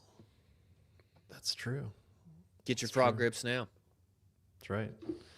Mrs. Spin uses them. Might as well use them. All right, Eric Mackey. I hope it works out. But for fun, what's the over-under on DB making it through the games next season with Adam Knifer? Oh, dang. I think it's better. Man. I think she'll make it. I think after I listening think to Adam's he'll show, make it. He'll make it. well, he's not. He's head coaching her, I guess, but I guess Jesse's the one coaching her. It's like a team. I think Yeah. Jesse does. Doesn't he do like the powerlifting strength stuff? And then Sure. Is it Bufano for Justin? Yeah, Sure. he's just lifting. Yeah. It being a team of people, I think it's probably a little better. And so I go over her leaving Knifer. Oh, she leaves. Okay. No, You're I'm ta- saying No, no. games Makes it past the games. makes it past the game, so I'm going over. I agree, but I think it's more because of Knifer and less because of her. He seems like a patient dude for sure. I just think he just kind of, well, okay, you feel the way you want to feel. I'll be here when you need me. Like he just seems it's a bad thing. I just think that's how he'll be. I don't know him. Like he could not be like that at all. But He's a grounder for all the electricity. He's just like, nope, shutting it down. yeah, I just think it just rolls off of him. He just seems I like think a being very remote. cool I think cat. being remote helps, Yeah, and not being romantically involved at some point with your coach it's true. also Yeah, probably helps keep that going. So, No, I agree. It's not. Yeah, I agree. yeah. At Brody Edge, just listen to Coffee Pods and Wad's WFP update show. I understand it's not your show, but it seemed relevant. And I can't say how much I am in Camp JY. So sick of the WFP versus CrossFit chat. This is criticism. This is just slagging off whatever. Sick of comparisons. Just want to watch people work out. Thanks, guys. I look forward to listening each week. Less WFP versus CrossFit, more mountains. All right, well, hold on. I guess I got to change this. All right, we'll just do semis. All right, change the segment there. We're not going to do World Fitness Project versus CrossFit Game. We'll talk about semifinals. I wasn't ready for that. You're welcome, Brody. If you knew how much prep that took to do, it'd be a lot funnier. Yeah, I knew we talked about what we were talking about, but I was like, okay, whatever. Guess we're doing that, and then that took me for a loop. We are talking about mountain or semifinals, not mountains this week. At Richie Rich, thanks a lot, Tyler, same person. I went to local Quaker State oil change place and asked for an oil change and a side of mozzarella sticks. They looked at me funny and told me to leave. Made me look like an asshat. But I got my JY barbell and spin shirts, but no way I'm investing in a Heat 1 shirt after this. No, fair enough. Yeah, that's a bad move on you. It's the wing place, but okay. Yeah. Carrie Ann de Buitlier 3000, something like that. They're French for sure. Yeah. Maybe it would work better if the games were biannual. I'm thinking that's every other year, not twice a year. Then other comps could grow the sport. We're talking dirty to Tyler. This is like, it's like not following the methodology. We get to the same place, but it's not the methodology I want. It's not the reasoning behind it. I do think the game should be every other year, just because I think like it's a lot to ask over and over again. And I don't like. You would really need a big bunch of infrastructure to be able to make sure that works. But I mean, it could work. It'd be a big risk, I think, if you did something like that. Just given how, Brody, World Fitness Project and CrossFit Games are at odds right now. Yeah, you need to kill the WFP first, and then you could do it. But it's not about the verses or anything. It's just Tyler, tell me if I'm wrong, but I think your whole thing was you wanted individual one year and then teams the next year, and that way people could, like, we would do rankings of teams, like this is teams, you know what I mean? And where people would pay way more attention to teams and they would get more, and maybe you would have the individual people be on teams that year, right? Yes. It would be like just a little back and forth, but like your hoppers, like Hopper and Dallin would be on the same team with Fee and not Danielle. You know what I mean? It would, so that would be your team. And then it would be teams 1 year and then individuals 1 year. And that was your whole. Yeah. I don't want to see the same stuff we've been doing. I think that you'd need to change. The team competition would need to change. It would probably be like pretty similar to the way Wadapalooza does it, SoCal. The cup. Yeah, cup sort of thing. I think you would need like more kind of structured teams the way like Grid has. But I mean, these are all just fucking off the wall ideas. Yeah, I think World Fitness Project would have to be out of the picture though at this point. I agree with that. I'm not against that.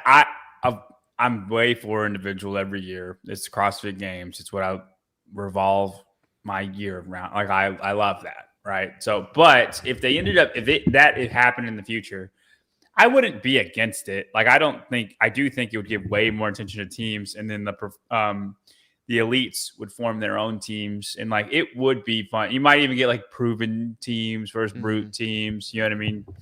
And then maybe some irrelevant camps have scrambled up a team, you know, but like, and I could 100% see that future if it was, but I'm still in the camp of individual every year. And I understand that. It is the system that we're in.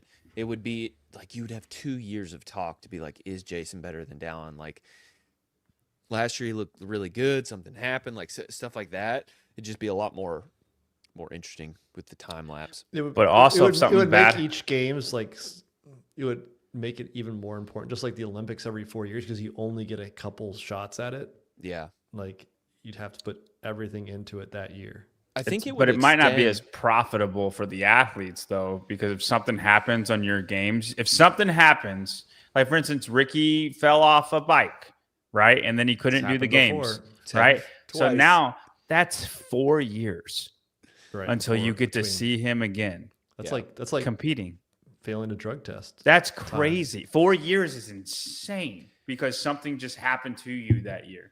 I think the money would shift a lot in like a team if we went with the whole team idea, John. Like I think all that cumulative power, like you get all the best people on one team, like that's going to create a lot of attention.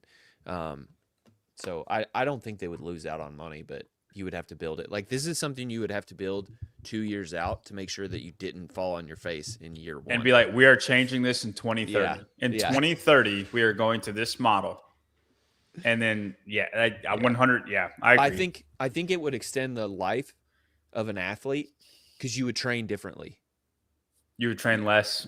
You would train less. I think Less you would burnout. be healthier all overall. Yeah, I agree.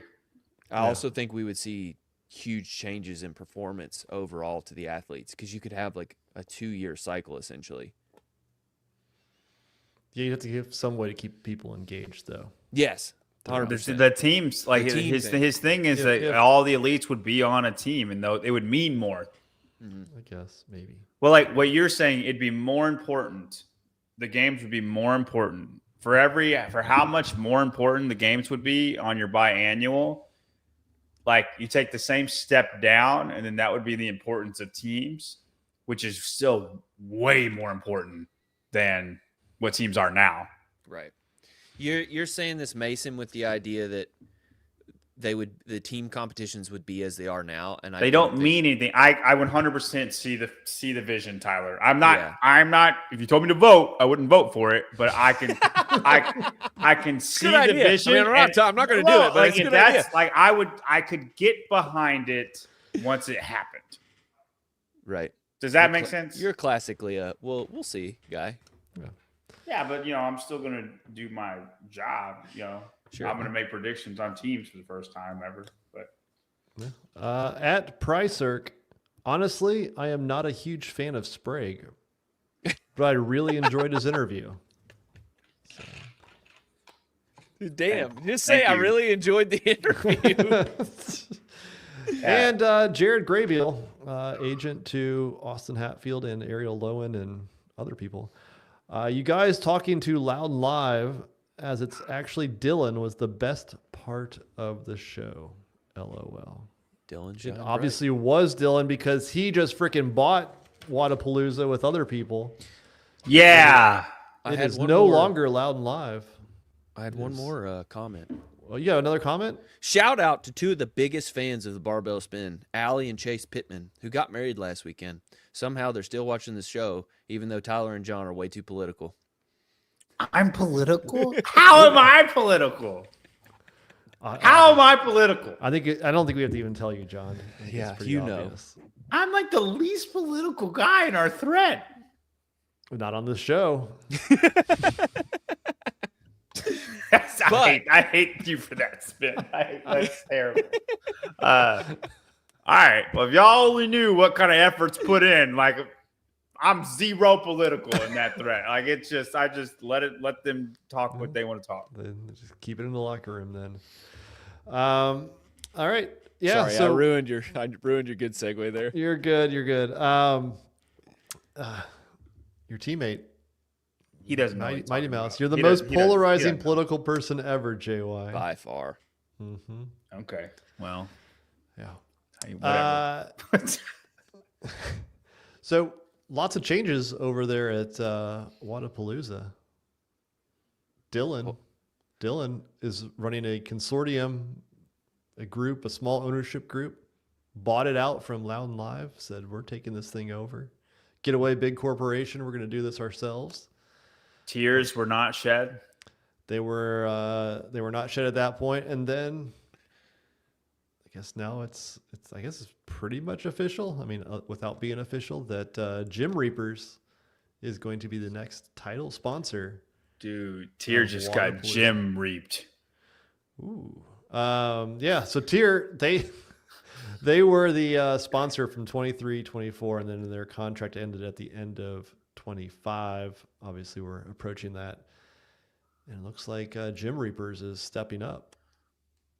Big There's big a lot. change. There's a lot of moving parts here. First, I thought about Dylan from Dylan's perspective, how cool it's got to feel to he was just helping Guido in the early days. Yeah, I don't know when he started helping Guido. I'm not sure. Guido may be part of an owner in that group. I'm not sure. Guido Trinidad, games athlete. He was the one that started Wadapalooza back in the day, 2012, I think. Something like that, yeah. Fun fact, Helena Fortunato beat Noah Olson that year and a whole bunch of guys.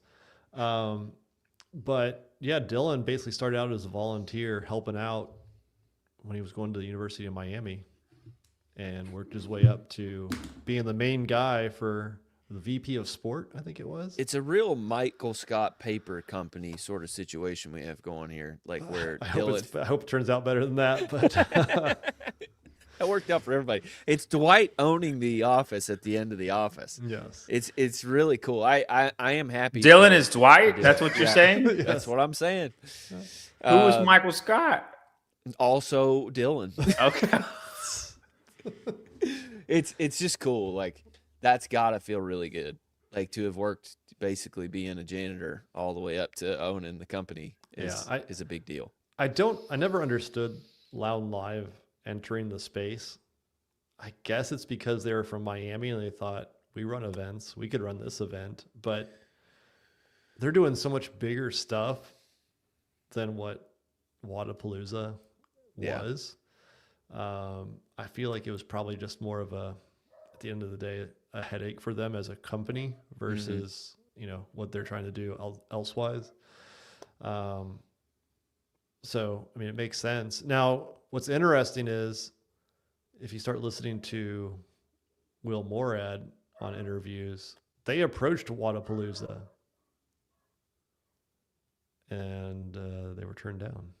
Yeah. So, I mean, Dylan is sticking with the CrossFit. They partner with CrossFit on doing 26.3. If it stays in March, I can imagine. I have a hard time believing that it doesn't stay. I think it would stay. That's a future program, like a future partnership throughout the years. I mean, we talked about this last week. I think it was like it's a really cool thing to have the open, the competition do the open. I mean, you've got what is it, 3,000 people, 2,000, 3,000 athletes that'll be doing it. Plus, every spectator will have the opportunity to do it. I mean, that's awesome. It's amazing. It's going to be so cool. I mean, it really is like the culmination of what you want out of the opening in the community. Yeah. Like, hey guys, let's all say they did it for the next 10 years. Like every open we end in Miami. And we have this party. Yeah. Like that's cool. And it really seems so obvious now. We should have been doing this for forever. Well, I mean, it's hard to do that when it wasn't in March, and that sounded like a crazy idea to put. And it was in January. Yeah, that's true. But it's super cool, and yeah, as people were giving us shit for how much shit we give WFP, but it's like we give Wadapalooza a ton of shit. I think it's because we care about Wadapalooza a lot, but it's like Dylan's a hardcore CrossFit guy. Like he knows where he started and where he comes from. And for him to probably cordially say no to WFP, like solid pro move. Yeah, I'm curious. Does having that, like if you're going to Wadapalooza, Jim Reaper's Wadapalooza, tier, Jim Reaper's Wadapalooza tier, next year.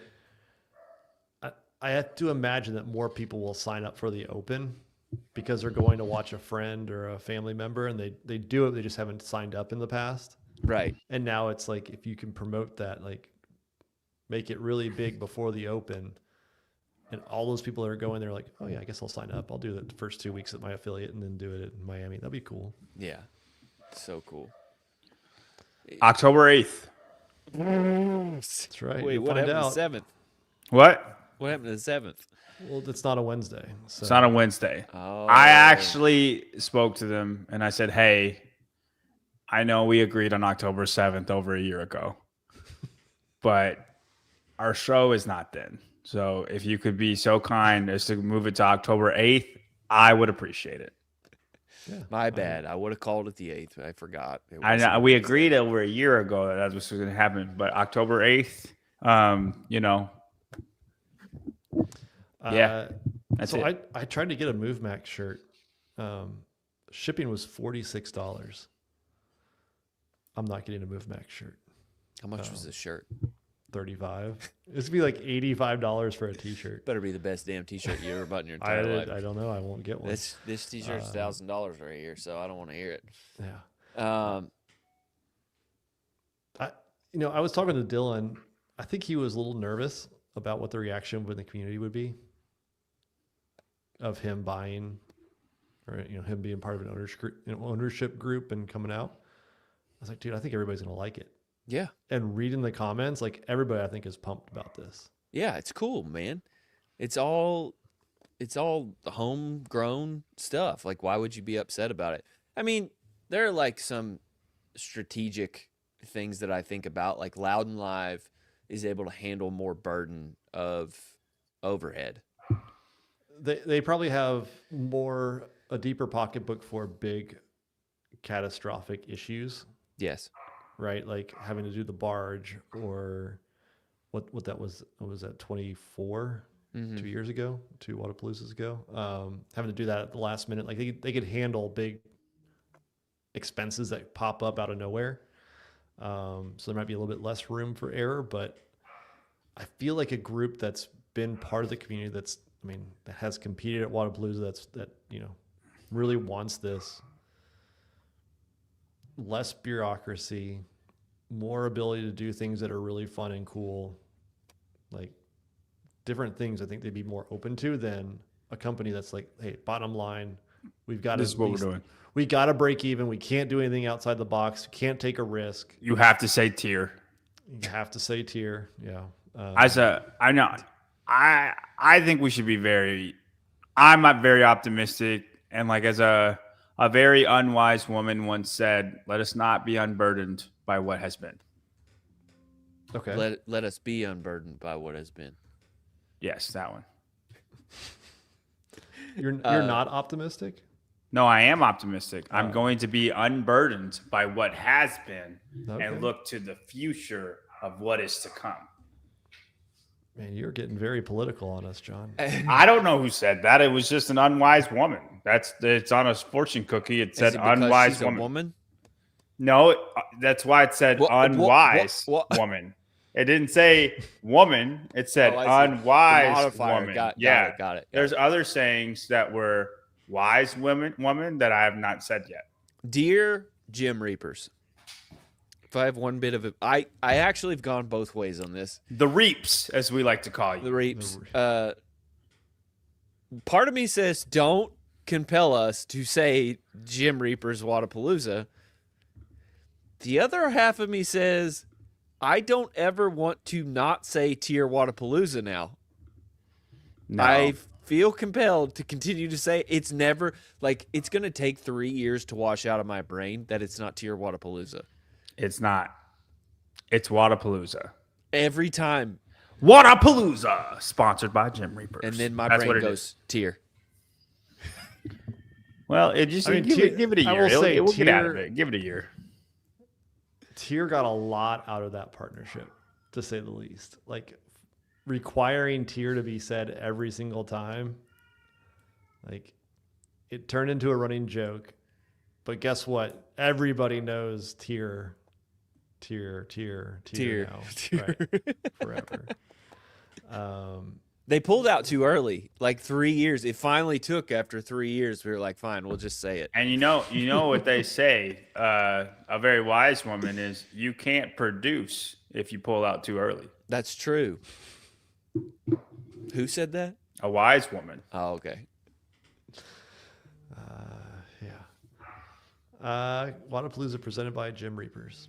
As Man, it should be said. that's got a ring to it like I've never heard before in my life, man. I just felt right when you That's said when that. you're not going to be compelled to say the presented by Gym Reapers, though. You're just going to see Wadapalooza. Yeah, as you're we just going to say did Wadapalooza. for 10 That's years gonna be before that's we gonna had be a lot. to say Though. tier. Hey, we're gonna be going to Wadapalooza, Miami, brought to you by Gym Reapers. Every single time is gonna be rough. No, dude, they're not gonna make us say brought to you by Gym Reapers. They shouldn't have to, considering tier was plastered on every damn thing that was Yeah. there. Yeah. Oh, keeping it real, $5. Thanks, Grant. He's a new dad. Papa New Guini. Oh Weenie, my John. gosh. That's gross. Oh, It's gotta do the capital of Papua New Guinea.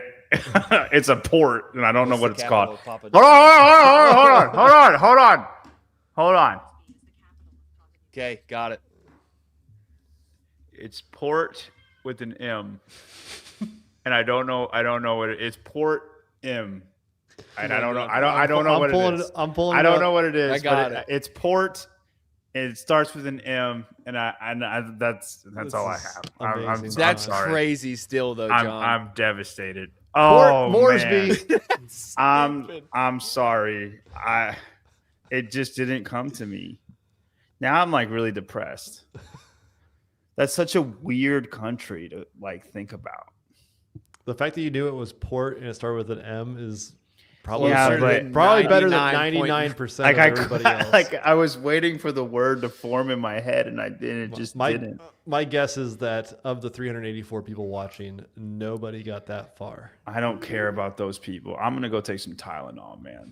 I need to be better. That's what got you here in the first place. I John. need to be better. I think if you take it now, it'll just counteract the effects. it just starts leaving me. Yep.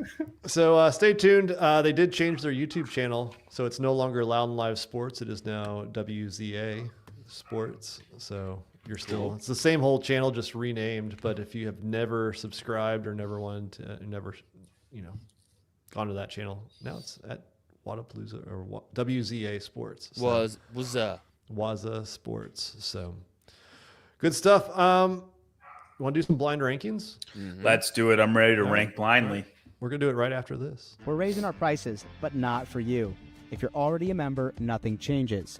Your monthly cost stays locked in at $20 forever. For everyone else, once we hit 1,000 members or on December 1st, whichever comes quickest, new memberships will cost $29 a month. Once we hit that 1,000 subscriber mark, all 1,000 subscribers are going to get our 100+ hotel and travel workouts ebook for free. If you've already bought it, you're going to get the updated version with modified options for every single workout. You still have time to lock this $20 price in for life. Sign up now and save at trainsentinel.com. You don't want to miss it. There you go, $20. sign up For now. life. So, Train Sentinel. Not even sponsored by that, so you're welcome, Taylor. All right, blind rankings. We're sticking with the theme of non-CrossFit stuff. We'll see if this one's a better one than last week. Appetizers didn't go over so well. I think John will like this one. Tyler, I don't know if you'll have any opinions on it. I got opinions on everything. We'll find out. All right, here we go. Today's blind rankings. Dogs. Ranking Not the dogs. best with breeds. Like what they look like? I think you'll know I don't these know breeds. names. I didn't pick random, like, unknown Papua New Guinea dogs. Dog breeds. Yeah. I think you'll know what these are. So the goat. Hold on, just let him do it, and then we'll What's just. okay? Just gonna. All right. I think Pit Bull is the best dog. You're wrong. I'm biased towards corgis because we have 2 corgis. So but I am biased. I know that. Actually, I do have. So you major like opinions. Pit Bulls the best, but you have 2 corgis. That feels. Dude, well, I didn't get a say in it. I wanted an English Mastiff, and Leslie wanted a corgi, and then we ended up with 2 corgis, and that's how marriage works. So, but I think Pit called Bulls are the best compromise. dogs. I think Pit Bulls are the best dogs. I grew up on a farm. The number one qualifier for a dog is big. I like big dogs. English Mastiff, I'm all about. I want an English Mastiff so badly, and Leslie will not let me have one. Like, we made a deal that if she was allowed to get a corgi, the first one, that I get an English Mastiff the next dog we got.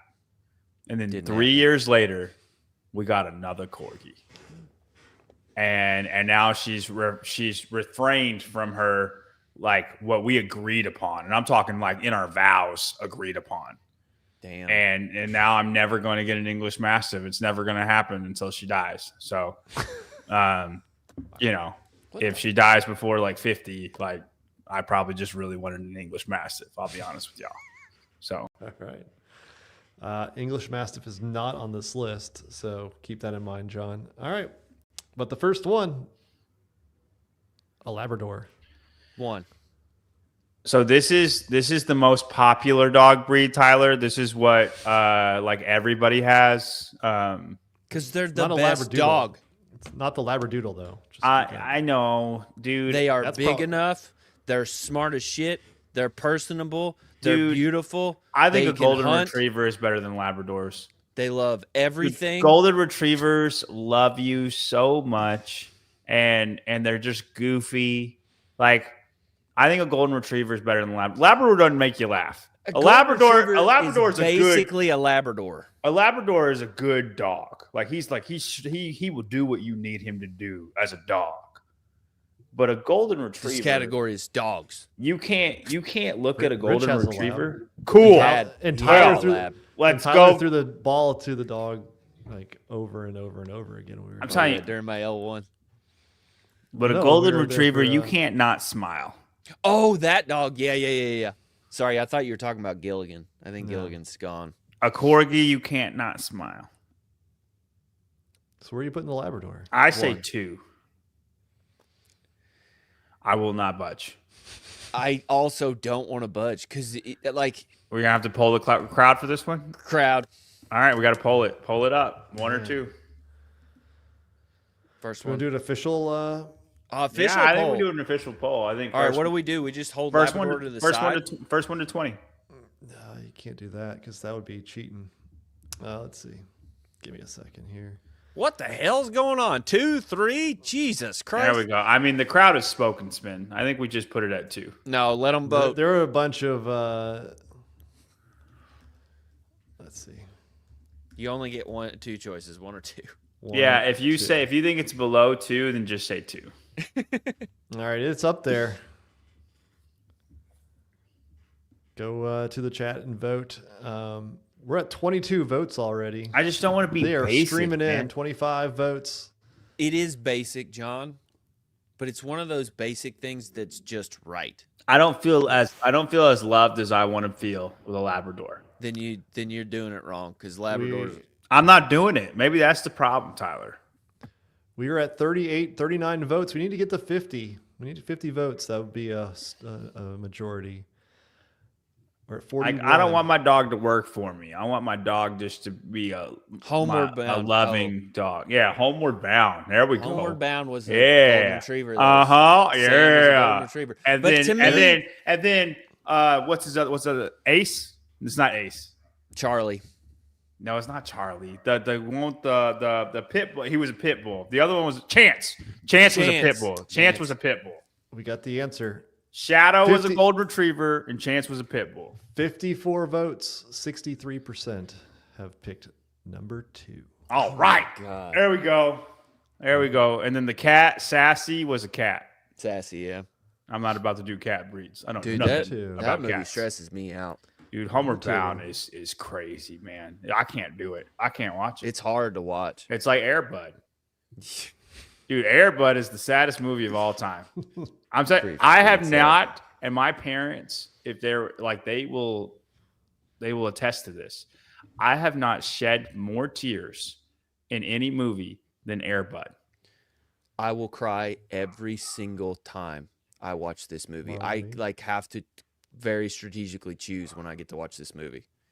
Marley and me. I watch it once and then I'm done with it.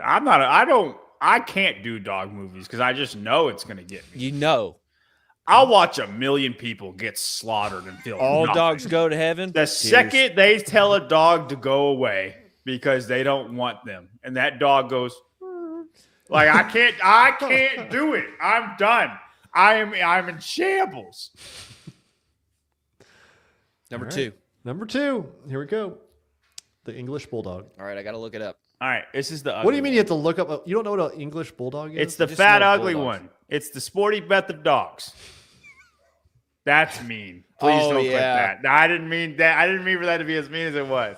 No. I don't, please don't clip that. It's too late. It's clipped. I didn't mean to. It just came out of me. Oh, I feel bad about it. We had an English bulldog, and her name was Doozy, and she sounded like this all the time. Yes. I loved Doozy. I would never buy another English bulldog ever again. They just die. They have the they're- most health problems. The test for me is zombie or nuclear apocalypse, choose your apocalypse. Will the dog live? English bulldogs die within a week. Yeah, dude. There was. It's 85 degrees outside and the bulldog doesn't survive. Yeah, right. What were you saying, John? I say 5. It's 5. They're just- great dogs. They're just not. I've had some sad times with English bulldogs, man. They Yeah. just die. Like they're just not. They're not great. Just okay. Well, like if they didn't die, they'd be cool. But like as soon as you get them, they're like, yeah, they could die. They can't breathe. They can't breathe. They made a dog that can't breathe. yeah. And I'm not talking like me can't breathe. I'm talking like 600-pound life can't breathe. Right. It is crazy that we did that to a wolf. How do you do that? Yeah. Yeah, we effed the dogs up with English Yeah. bulldog. That was Frenchies- like a Hitler twin experiment. What we This did with the is- dogs with I bulldogs. highly disagree with this one. I love Frenchies basically because they look like a real life version of Stitch, but Owning one, See, I hate that. they're dude. so loud. That cackling noise they make, but I think they're cool. all right, next one. The Basset Hound. Ooh, top tier dog. 4. What? I fucking I don't love want to look at Basset that. I Hounds, don't want to dude. look at that droopy-eyed, long-eared thing, dude. Dude, they're sleepers. 4. Number Yeah, one, that's all they do is actually sleep. Sleepers. But number 2, like the moment you get them hunting, they're alive, dude. You take Dude, you're about like these hunting. That's not what I'm doing with my dogs, man. the fuck you doing with your dogs? Yeah, you got corgis. They ain't- I'm cuddling them. I'm throwing the ball. I'm trying to get the dogs to live some life, John. Dude, we're eating food. I'm giving them a burger. They're the happiest they could ever be about getting that burger and then an Oreo. Dude, I not hunting with my dogs, man. Basset Hound just drool all over you. Oh, I love Basset I'm Hounds. a cuddly dog cuddle guy. Like I don't care to like go do physical things with my dogs. Like that's why I don't have dogs. It's because I can't do physical things with my dog. I'll cede to 4. Basset Hound's a great dog, though. I don't agree with this ranking, but All right, Tyler's giving in. All right, number 4. Next up, the Mini Weenie. shit, god damn it. so. I would say 3. There's no other choice. It would be a -7 for me. No, dude, they're not. They're fine. They're good dog. Like there's no See- bad dog, but I want a bigger dog. I'm I I'm want a with you. bigger It's dog. too small. I want a bigger dog. I agree. I would love a bigger dog. I agree. I'm a clumsy person, and you can't be a clumsy You person. feel like around you're a gonna mini step on wiener. him. It's You're no gonna offense kill to him. Colton, and I mean like he's closer be to them than fighting we words. are. You know, so Yeah. like maybe he won't step on them, but like, you know, I will. All right, 3, huh? Great dog, not for me. All right. What about a giant wiener? Okay, next. They're real. They're real. Dude, if this is Chihuahua, we've I told you that's why we should have went with So Labrador bad. number 1. All right, last one. Yeah, let's go! Yeah! Rah! That's right. I can't with the noises they make all the time. Hold on. Should I go get him? No. Should I go get him? Give him some time. They're in the garage right now because they won't stop barking. But I hear them. yeah. They're good dogs. They're They are excited very they just won. lovable dogs. But Look at I this. love You my just- corgis. Look, Colin's going to morning. No, come on. You know what? If you have to go to morning chalk up from that, then you're not as where mentally are tough you as I thought going? you were, Cole. Exactly. Yeah. Yeah. Where's there to go? Yeah, they he just had a new litter. I saw in Colton's stories. I don't think it's still up there.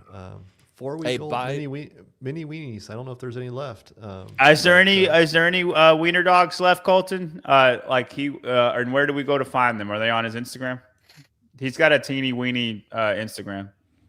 Yeah, they're not. He doesn't have any posts on that Instagram right now. But yeah, I don't know how you guys voted number 3 for that. It's terrible. Oh, I mean, yeah. I'm happy, but obviously I'm biased. Labrador number 1, Basset Hound number 2. Mini Wiener actually stays number 3. Corgi goes to 4. English Bulldog 5. What'd you say 5 was or 1 was? Labrador? Lab. Yeah. Yeah, honestly, I would put Labrador 1. Corgis. I would put Labrador 1 and then Corgi 2. I love my corgis, but again, I want a bigger dog, and I'm just probably never gonna have one, so I'm sad about it. Just bring one home one day. And then a mini wiener. I'm cool. I'm cool with that. Yeah, we disagree on corgi and basset hound. That's it. I had a dog one time. He was a Great Pyrenees mixed with a lab. He was humongous, and his name was Paul. Mm-hmm. Dude, I want an English Mastiff so bad, and I'm gonna name him Leonidas and just call him Leo, and we're gonna have the grandest of times. But again, it'll be when I'm 50 and Leslie's dead. So yeah, we had that's when I'm planning on it. We had 2 labs, and now we have one of Colton's mini weenies, a Basset Hound, and an English Bulldog. So all of the previous dogs of mine and then John's 2 corgis are represented here. So how'd you guys rank them? I'd actually put our labs down at 5. And, but just yours. Yeah. So I would put a golden retriever first on this list, though, if it was there. I know you wouldn't, Tyler, but a what? A golden retriever as 1. Yeah. Oh, I'd put a pit bull above all of them. I think pit bulls have the most heart out of any dogs. Until they eat your face off. No, dude, you just gotta love on them, man. If you're good at training dogs, the problem with pit bulls is you gotta be good with dogs. If you're not good with dogs, pit bulls suck. Yeah, I've only had pit bulls in my whole family until I was 15, and we had 6 different pit bulls, and loved them all. You want to hear about a story where I almost Cane killed Corso. somebody? You know who has a Cane Corso? It's a Cane Corso. It's a big old dog, dude. And can be mean. Will Moorhead has a Cane Corso. Cane Corso, Italian. Yeah, those are big dogs. They are.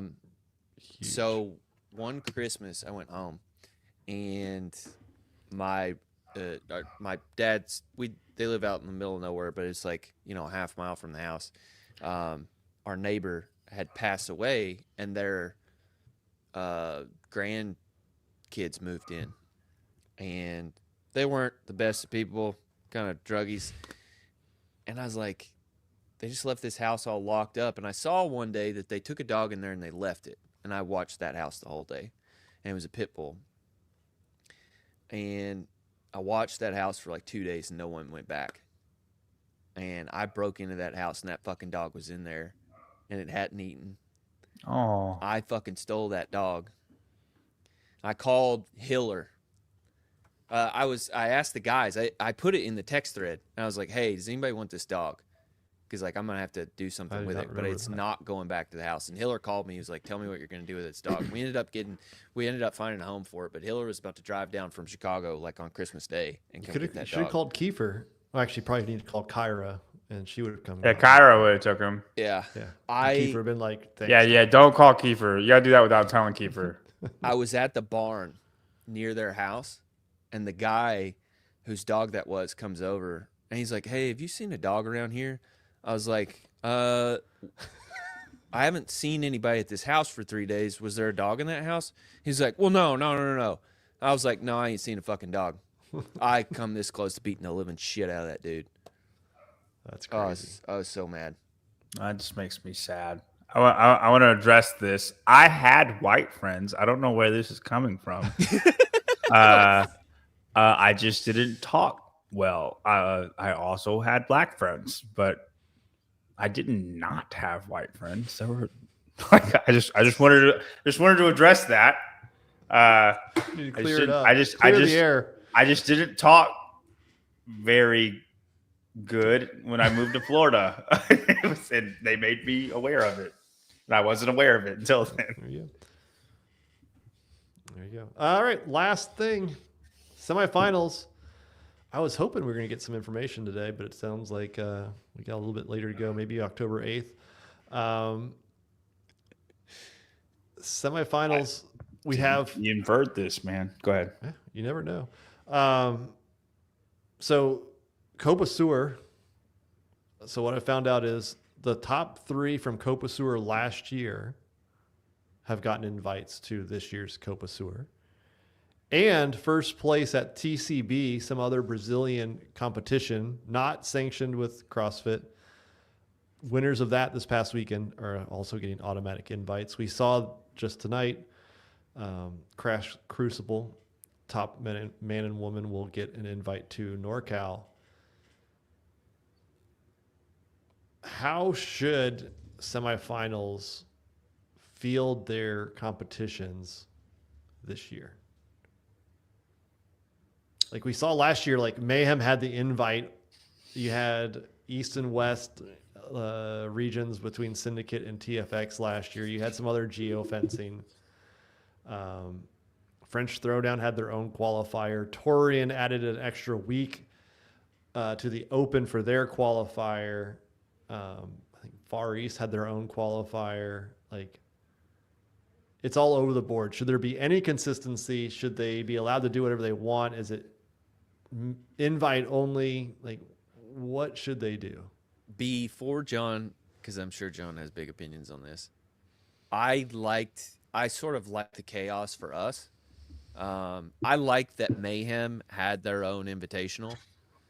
I liked that East and West basically only invited East and West. I then liked that NorCal sort of served as this last chance qualifier before we knew about the last chance qualifier. But it doesn't make for easy storytelling when it comes to telling the fans what the hell's going on. Jonathan?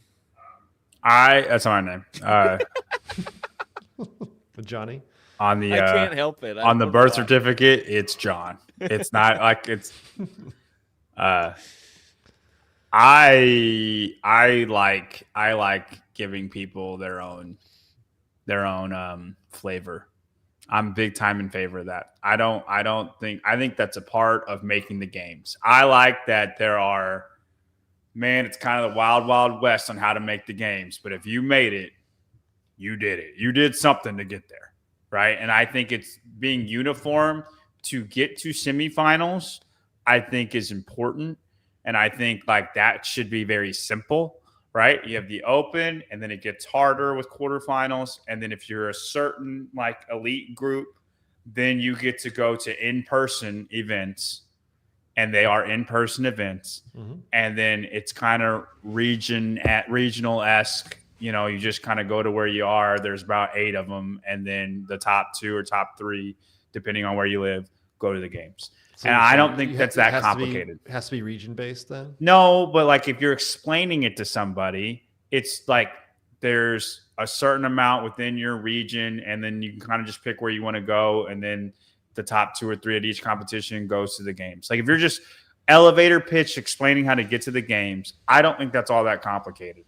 And then if you're, you know, a semifinalist and you're trying to figure out how do I get to the games, it's not that hard I don't think it's that hard to follow. Like you get in the 2000.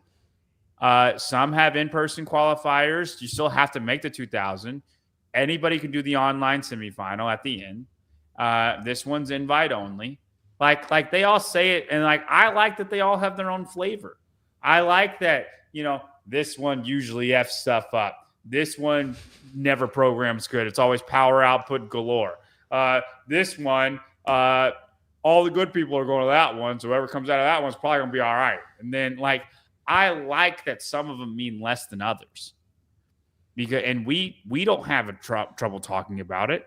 You know, if people are trying to be informed, just listen to our show. We explain most of it. You know what I mean? You explain all of the details for the stuff even I don't care about.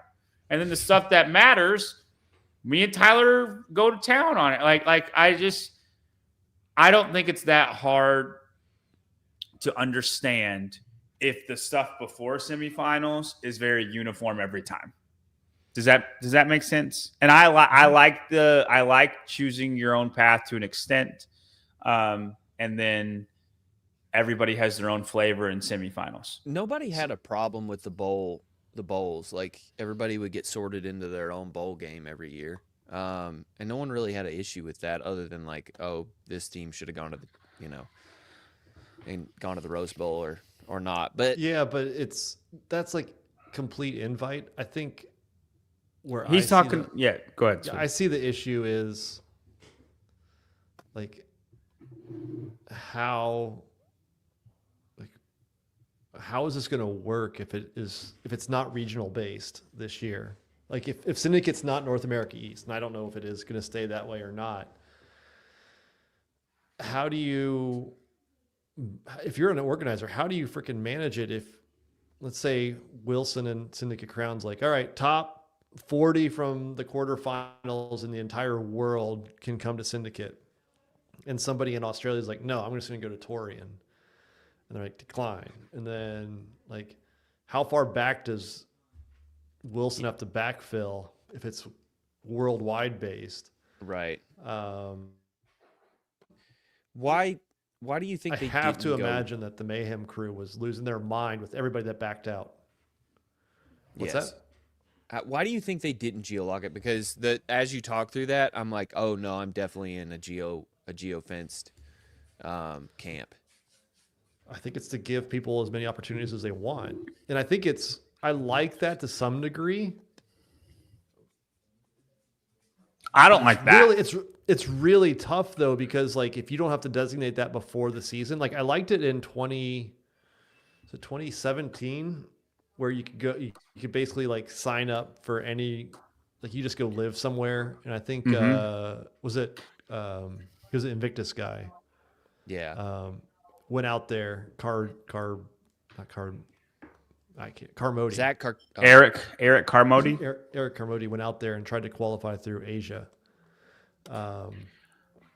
I like that if you had to like designate like, hey, I want to try to go through the Asia track or the Far East throwdown track ahead of time. I just don't know how, if it's open up to everybody. I know you have a field of 2,000, but do all of these semifinals just start throwing invites out to everybody? And if I'm Dallin Pepper who wins the quarterfinals, do I get 7 invites to 7 different semifinals? And then it's like, no, I think you have your own qualifier. Well, so yeah, and I get yes, I understand for the event organizers, that's tough. I get that. But I think there should be, you have one, you can go to one. I don't think you should have multiple shots. It's like you pick whichever one you want to go to, you go to that one. If you don't make it, there's the online semifinal. That's how I think it should be. And then that gets really risky if it's only 3. No, it is risky. I know. That's how it should be. And like, think about Syndicate Crown. Like, well, so many people are around the East that would want to. That's how you get people to go to every single one. Mm-hmm. You know, you're going to get good people in Asia. You're going to get good people in Africa. You're going to get good people at Syndicate. There's going to be good people at every single one. And it sounds like the sorority matching, where you have to like put your first, second, third picks of where you want to go, and then they match up with where. And I think if you win quarterfinals, and I think if you win quarterfinals, you get the first pick.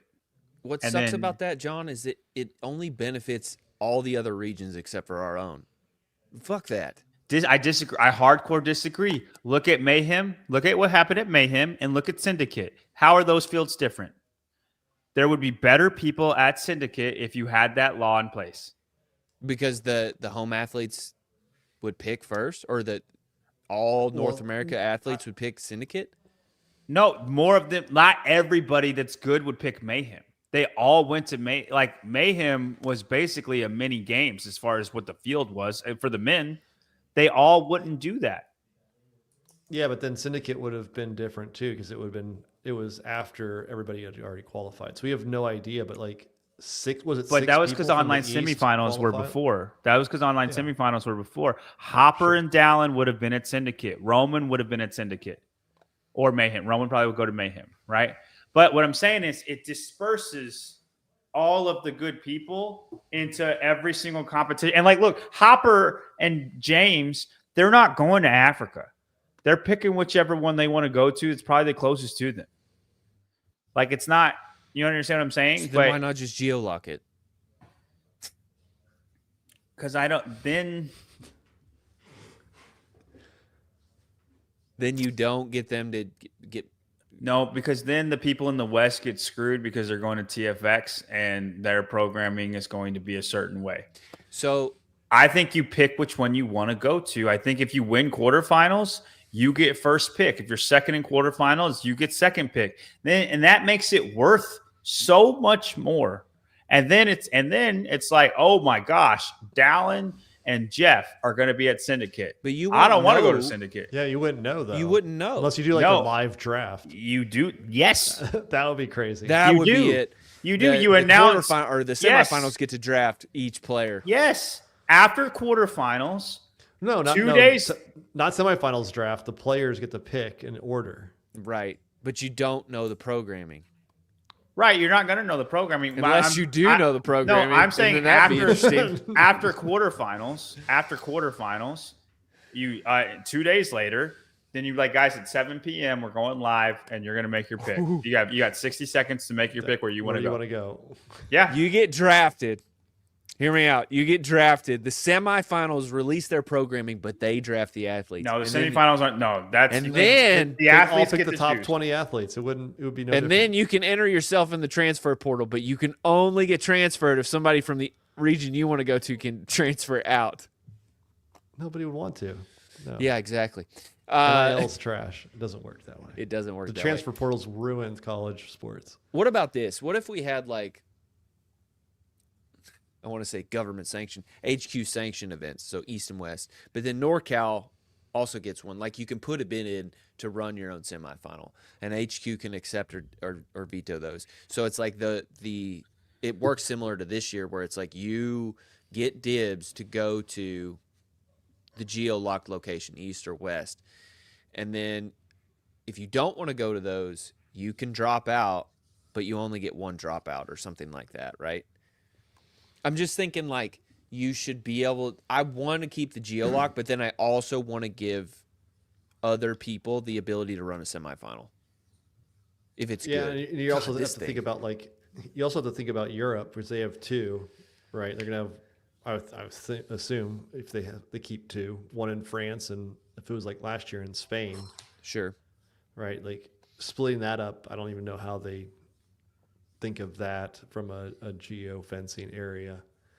I don't even care if they geo fence it. I don't think they need really, to. But if they do, that's fine. I just don't like athletes that do 4 different semifinals to make it to the games. Well, and or you I don't want that. Or you sign up for 4 of them and then you just drop them as you decide you not don't to want to go, do. and then it just creates a headache.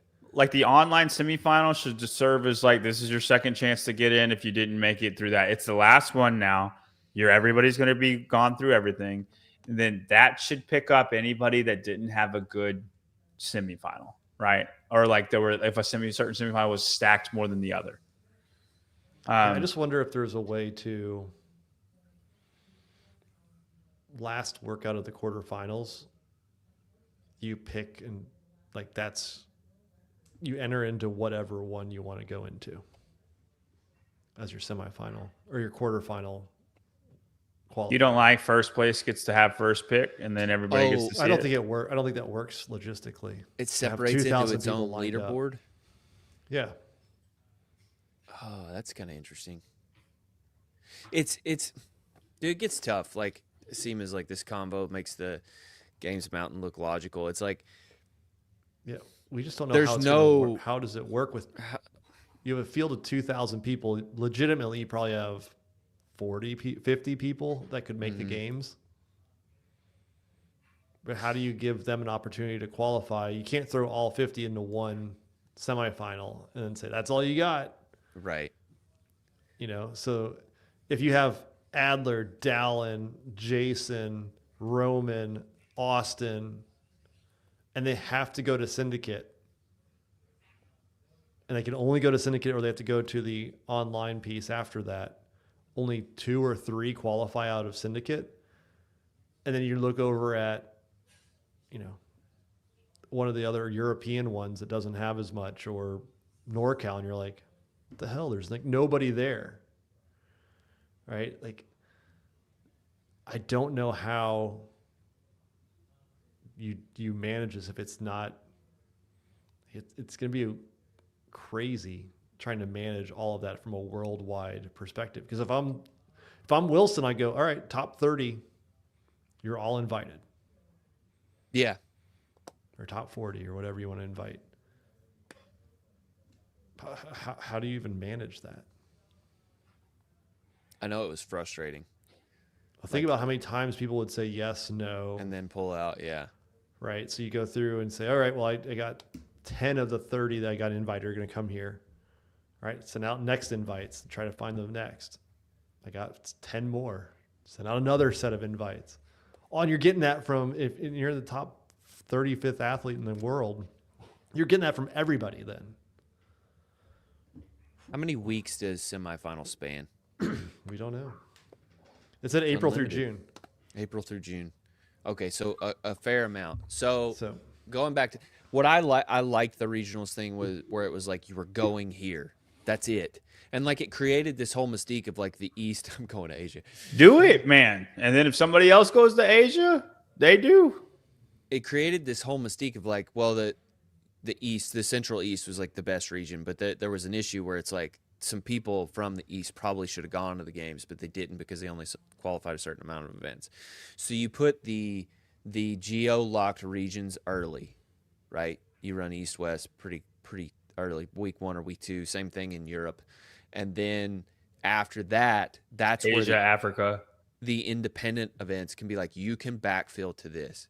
Now that's going to create a headache for them, but it's like for the people who are like, okay, I'm not going to make it against Dallin in the East, so I'm just going to pull out and go to this immediately. Okay, cool. We'll let other people from the East file up.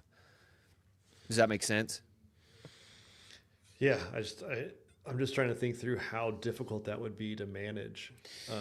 If you put them early, I think that alleviates some of it because people will decide pretty quick. It's like, I don't have a chance in the East, so I'm just going to go. And then the people who want to go in the East will go anyway because they just want to go to semifinals, right? So that solves it for them. Now, I think you'll have limited turnover on the independent events because they're going to be later. I agree.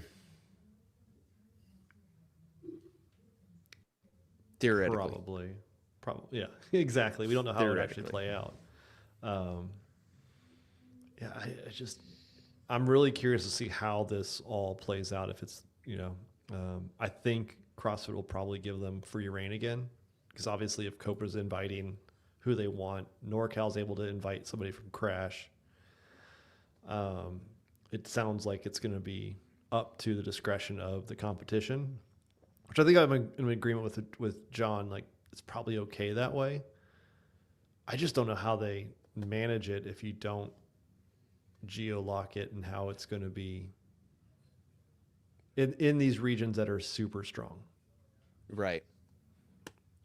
So I'm hoping we get some information. I heard that all of the applications were due yesterday. At least that's the rumor out there, to host a semifinal. So I don't know what that all entails, from approving it and the timing of that, but yeah, it's going to be interesting to see how that plays out. They need to come up with a solution, because like this one, like having to pivot which events are actually doing it this year, like that one gets really frustrating, because it's like you kind of have to reassess everything every single year versus like, we know Mayhem's going to be here, we know NorCal's going to be here, we know Torian's going to be here, right? If you know you're gonna have, sorry, going back to my conference idea, CrossFit actually said it really good. Basically, win your conference or go at large. If you know that you have those few that are like, these are locked, and then you can go to these other ones, like that settles it a little bit. And it's like, maybe you do have some turnover in the private events, but this fucking like Mayhem being first, like it was all over the place this year to me. Yeah, and you saw that. I think some athletes were injured to not have to do Mayhem, right? Because it was a just murderer's row of top athletes that if all of them show up, right? Like, Yeah. you start inviting the top 20, it's basically rogue at that point for 2 spots. Like, why, if I'm not ready for it, why even waste my time competing? I think people probably realize that. Like, if I'm not ready, like Haley admitted she wasn't ready at that point. There's probably no reason for her to try to compete multiple times over and over again. Right. Camera time is the only reason. I guess. Yeah.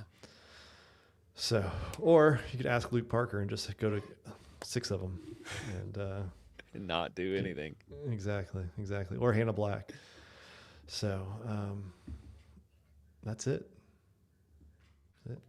Next week, next week, October 8th, big news coming. Find out next week. We'll see you guys then. I apologize to absolutely nobody.